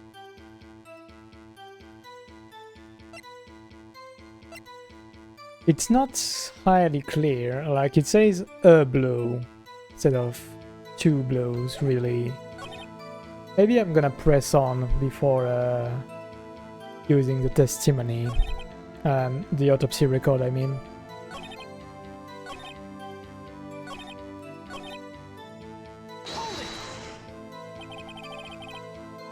So were you watching both times?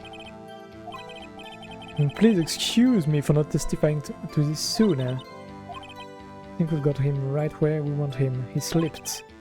In love for now, I'll soon wipe that smile off his face. Can we directly move to the end? No.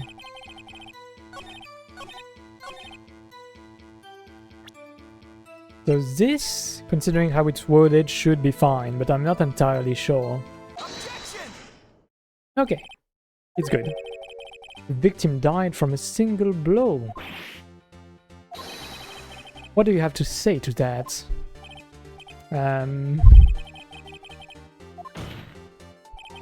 Mr. White, wasn't it you who told this court you were up so positively perfect? I will refrain from using this phrase from now on. Objection! The witness is obviously confused, Your Honor. I would like to request a 10-minute break. Objection! The witness is confused because he's lying. I emphatically request that there be no break, Your Honor.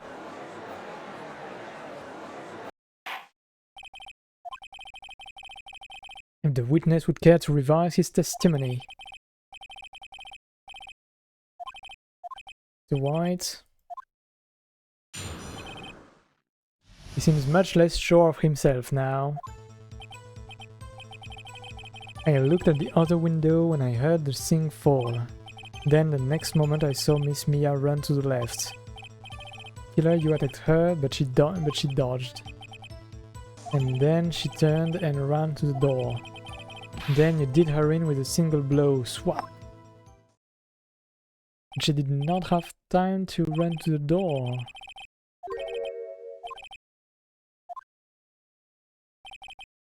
Deal with it. This is almost over.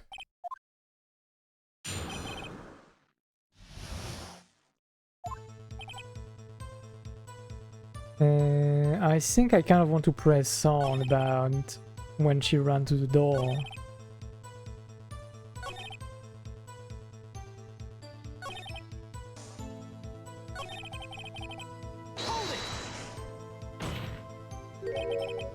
What did you do then? Give chase, of course. No, not me. The killer, I mean, he gave chase.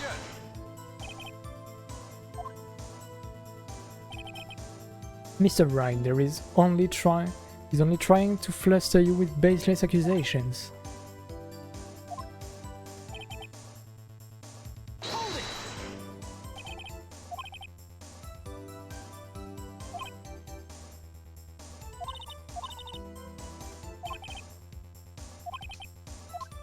We have to press him on other stuff. Maybe he'll let something slip. You heard that thing fall. What exactly was that thing? A glass light stand. The one that had fallen over at the scene. Something about that struck you as odd? I mean, it should be beyond recognition. Yeah. Oh no, maybe he shouldn't be able to see it. Yeah, he shouldn't be able to see it from his window.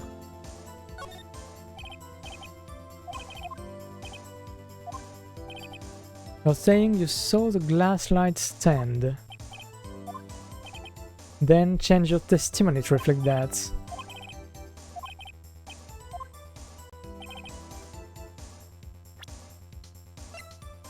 I've got you. Objection! Mr. White. It was impossible for you to have seen the glass stand. Look at this.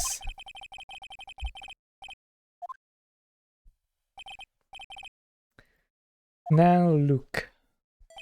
If you were to look through the window at the office, this is the area you would be able to see. Here, well, note that the stand is not within the visible area. Well, Mr. White, what do you have to say to that? We giving chase, we are getting him. Ridiculosity! You were in the Gatewater Hotel, as you claim. You would not have seen the stand before it fell over. Gonna get his ass! In fact, you would not have been able to see it after it fell either. There's no way you could have recognized the broken shard as a glass slide stand. So when did you see that stand, Mr. White? It must have been the moment that it fell. The only place you could have seen that from is inside the Fay Law offices. In other words, you were at the scene of the crime when the murder took place.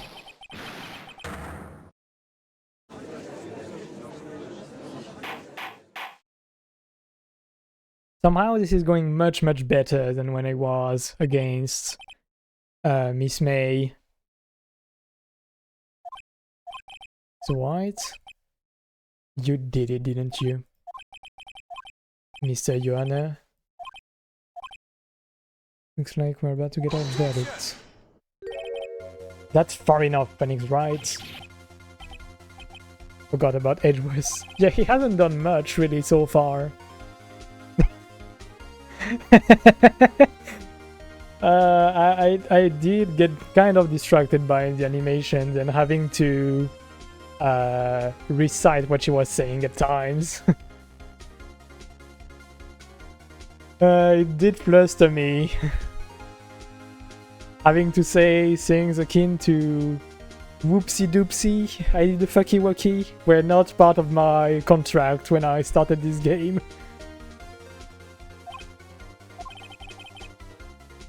I think the time has come. Shouldn't you confess your crime now, I said you should confess your crime. Ergo confess that you placed the wiretap.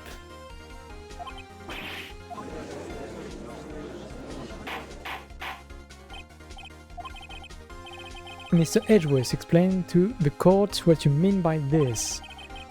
Distinguished members of the court, Mr. White is slightly confused. Allow me to explain.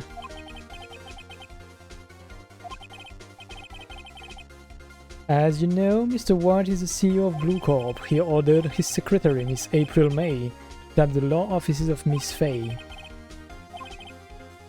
Your Honor, the question is, when was the wiretap placed in the office and by who? Oh no, he's trying to shift the blame to make him have a reason to have been in the office prior to this day. So White, in order to place the wiretaps, you entered Miss Fay's office. Am I correct? Correct, you are most correct, Miles. It's a bit jarring at times, some of the blinking the game does. I don't know if you see what I mean on stream, but how images change for a frame. At times it feels very like particular, placed with intent, but at times it almost feels like kind of a glitch because it's not like a white blink, not a white flash. It's like here, for a hot second I felt like I had another image be there for a frame. Yes, in order to play the wiretap, I breached the Fay & Co. law offices. That is when I saw that accursed light stand. I'm confused. Please explain to the court what all this means, Mr. Edgeworth. Mr. Phoenix Wright has made his position quite clear. He has determined that Mr. White knew the glass stand was in the office. He has shown that there was only one time Mr. White could have seen the stand, at the very moment of the murder. Thus, Mr. Wright would like you to believe that Mr. White was the murderer. However, it is a fact that Mr. White had been to that office well before the murder took place.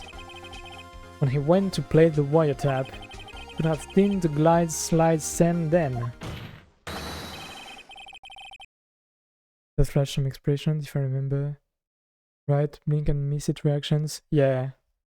Like here, for example, I just got a frame of something. I don't know exactly what it is. It was mostly brown, but it was not like only Edgeworth that blinked for like a change of expression. It's really a full screen change of picture, which I guess in HD looks a bit weirder than when playing on GBA or DS maybe.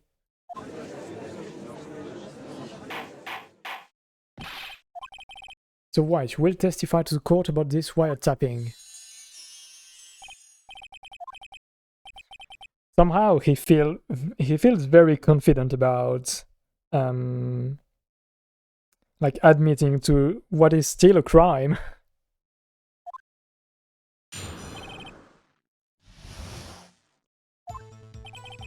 It was beginning of September. I'm having the song in my head now. The week before the murder, I had entered the Fay & Co. law offices. Of course, I had done so to play the wiretap. That's when I saw this glass light stand. So you saw the stand before the night of the incident. And this is how you were able to identify what had fallen over by the sound? I see, very well, Mr. Wright, you may cross-examine. He knows he's getting some kind of crime against him, wiretap. Oh yeah, it is fairly less like it is fairly more forgiving, but he still is admitting to a crime. So him being very like gloating about it, I guess, kind of in his attitude, is what I'm getting at. But he has reason to gloat. He would definitely get away with wiretapping compared to murder.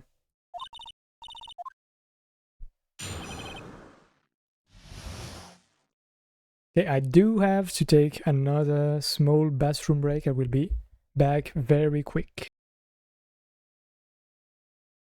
Might as well let you have the music with it. Let's go. Okay, I'm back. I'm gonna be back.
Okay, we are back.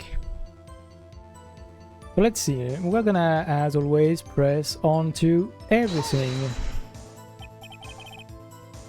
Do you have proof? Miss April May knew the details of Miss Faye's phone conversation. This proves that the wiretap was placed before the murder. Uh-huh.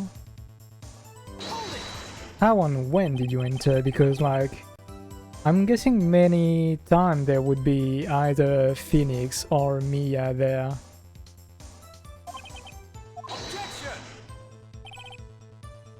An identifying fingerprint several days old were found in the Faye and Calder offices. Those were obviously Mr. White's. By no age worse, he's already run a check on those prints. Now, Mr. White, tell us why you went to the Faye and Calder offices. Of course I had done so to place the wiretap.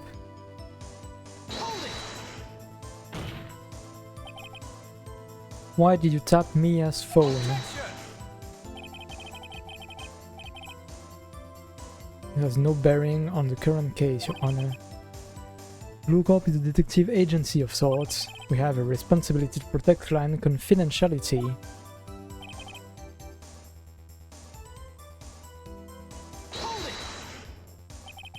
Why did you notice something as innocuous as a light stand? The light stand was made entirely out of glass. It was quite stylish, so I guess it made a lasting impression on me. Such a beauticious thing deserves attention, does it not?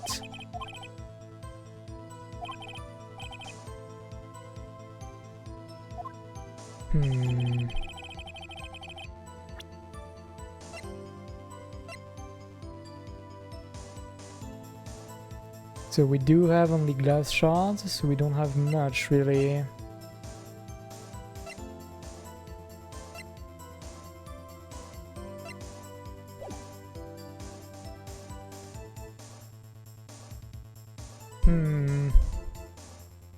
So pressing on didn't do much really. So this was 5th of September? Yeah. And technically it could be the week before the murder. He didn't say a week before the murders, so it could be the past week.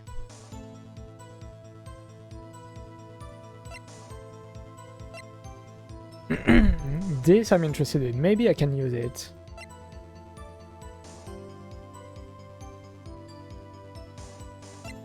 I'm mostly interested about the cell phone due to the missing papers inside.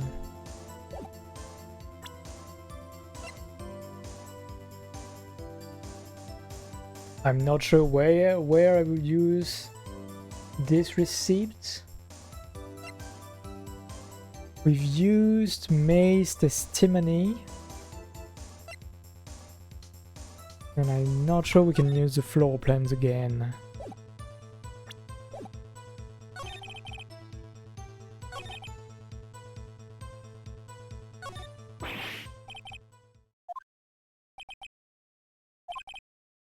Time has come for you to admit your defeat. Fought honorably.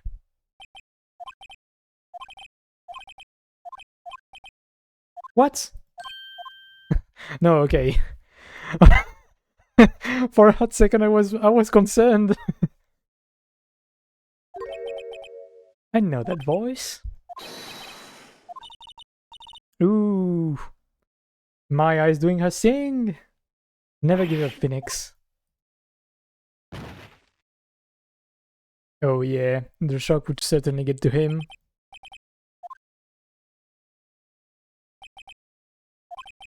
What happened? I lost the trial. I was hallucinating. Ah, you're finally awake. She said the line! She said the line! Skyrim reference, let's go! If I had this ready, I would so, like, press a toggle and have it start right now. I feel like it's one of those things that Like, I should kind of have on hand having a, like, fade to black, are you finally awake? For when I have a fade to black and for it to just arrive. I feel like it could be useful.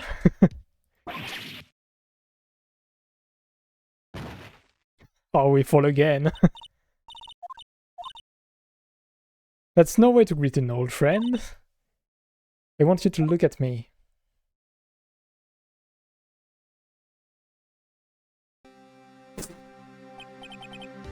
The clothes change.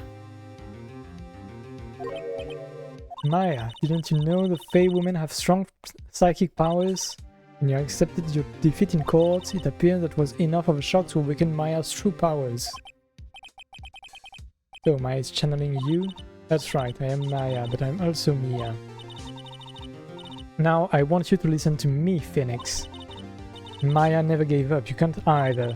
That's what I came here to tell you. We don't have much time, Phoenix. Now listen. You've already won.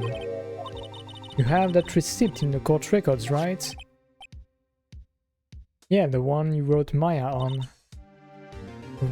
White wrote that, not me. So what do I do with it? Look at the front of the receipt. The regular receipt. Looks like it's from a famous department store. $1,000, whoa, big spender. Glass light stand. Ooh, okay. See, this is the kind of thing I feel in Apollo Justice, the way I remember the game. You could, like, inspect pretty much everything in every detail, so you could see that yourself and not have to go through this section. September 4, that's right, Phoenix. I bought that stand the day before I was killed. Now what did Mr. White say in his testimony? That he came the week before. He said he saw the stand the week before the murder. I think the court is about to reconvene. You know you're innocent now, you just have to prove it.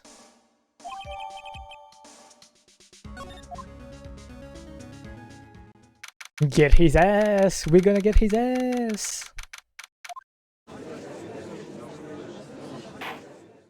You are so darn white. But will now reconvene for the trial of Mr. Phoenix Wright. I wonder how often Phoenix Wright gets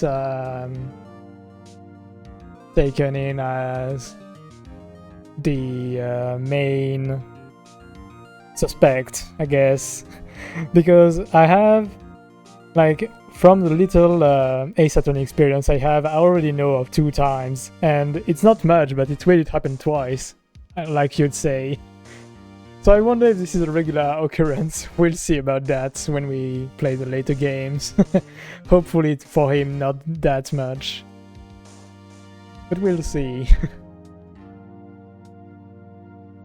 Are you alright, Mr. Wright? Sorry, Joanna. I'm fine now. That is a very forced smile. Then let's start where we left off. Your Honor, there is nothing to go back to. Cross-examination of Mr. White is finished. All that is required now is for you to pass judgment on the defendant, Phoenix Wright. Your Honor, please give me one more chance. I promise you this is the last time I'll ask you. As Mr. Edgeworth has noted, the trial is more or less finished. Mr. Edgeworth, do you have an opinion on this matter? I say, let us give Mr. Phoenix Wright his last chance. Ooh, this is gonna cost you, Edgeworth. You're gonna regret this. Very well, you may begin your cross-examination.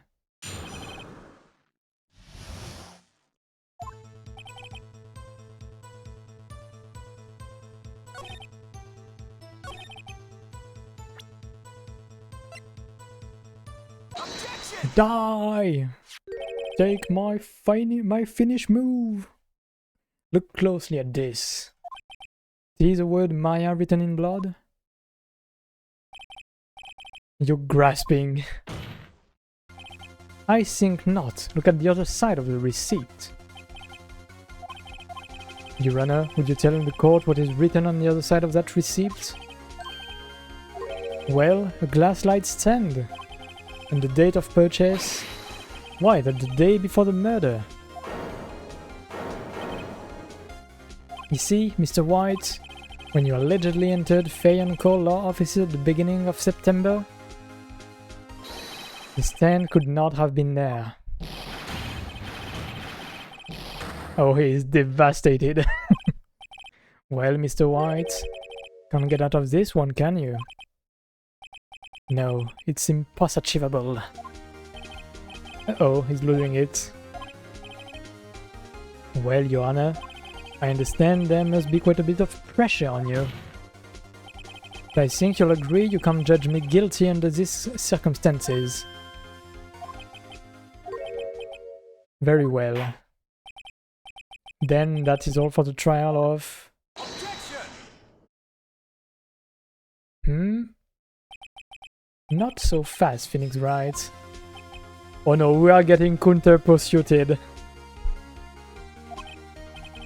No way he can worm his way out of this one. Oh wait, I forgot, it's age worse. There is a certain strain of logic to the defendant's claim. However, there is no concrete proof that Phoenix Wright is innocent. And there is really none that we are the culprit. Ergo, I would like to request one more day before Phoenix Wright is granted his freedom. I need time to make one more inquiry into this matter.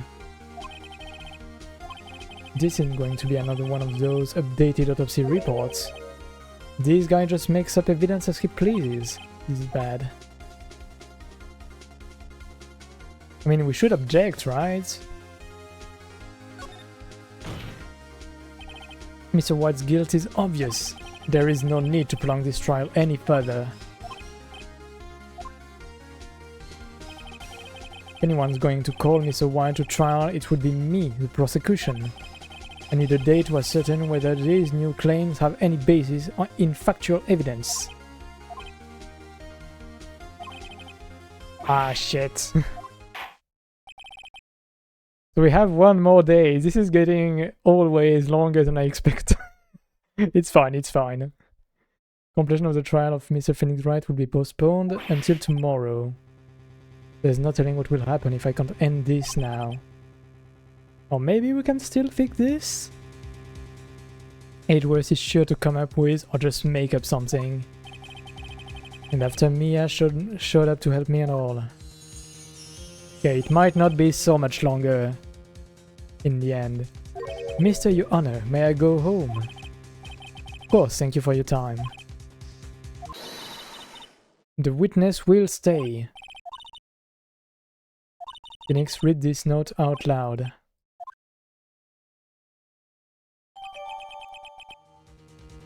A list of people's names in Mia's handwriting. Your Honor, if I may. You're quite persistent today, Mr. Wright. I mean, yeah, why wouldn't he be? I have something I would like to read to the court.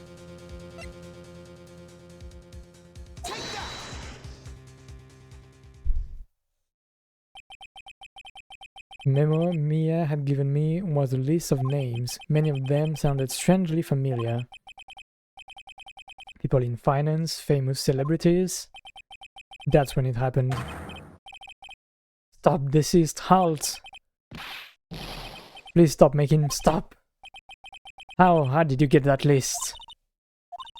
Mr. White, admit your guilt right here, right now. Or else this list will be released to the press. Yeah, I'm betting this is what was in the statue.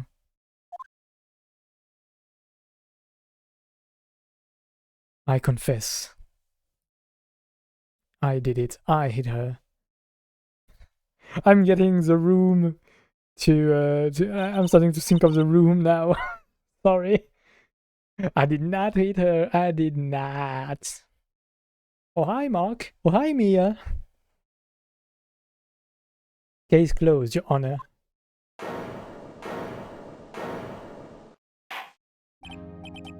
Well, I see no reason to continue this trial. Mr. Wright, you've done it again. That was quite a spirited defense. In more ways than one. I guess you could say that, if only you knew how spirited it was, yet. Well, this court finds the defense, rather the defendant, Mr. Phoenix Wright, not guilty. Hell yeah!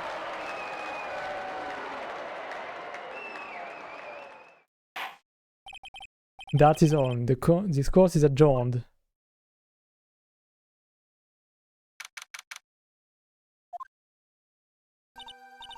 Well, never thought I'd be saying this again, but congratulations, you're lucky I was born a Fae. I'm lucky I had both you and Maya on my side. Glad you made it. Thank you, Phoenix. You risked a lot to help me and Maya. I won't forget it as long as I live. Yeah.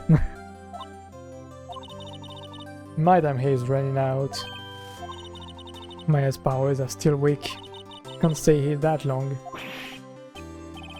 Well, it's still like for a maiden training, it's still quite a long dead invocation, in my opinion. Still so much to say, don't worry. I'm sure we'll meet again. Not the chief anymore. When you come to the office tonight, say 9. I see you later.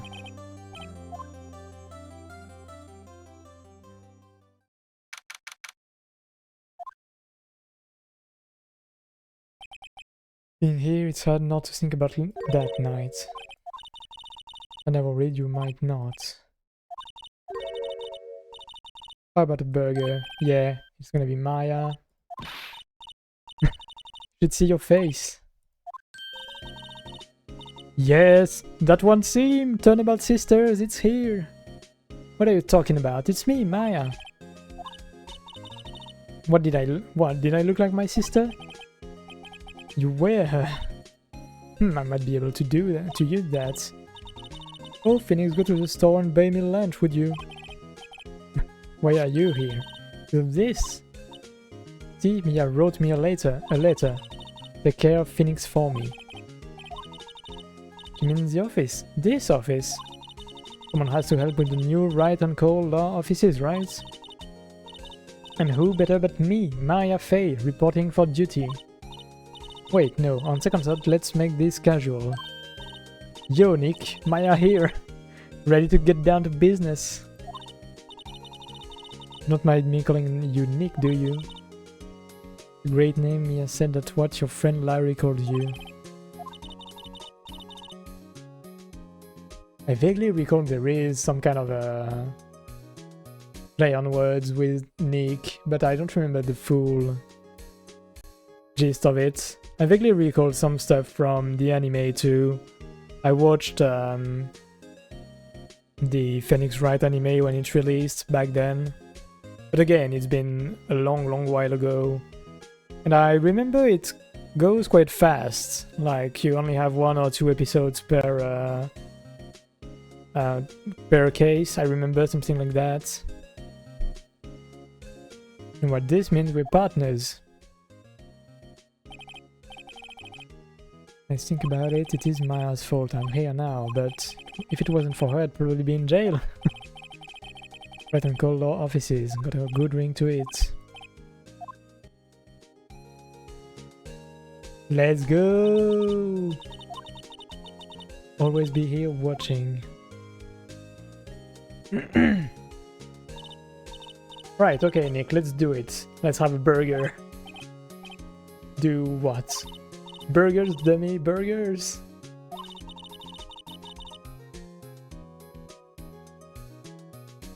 It's a great burger joint just down the street.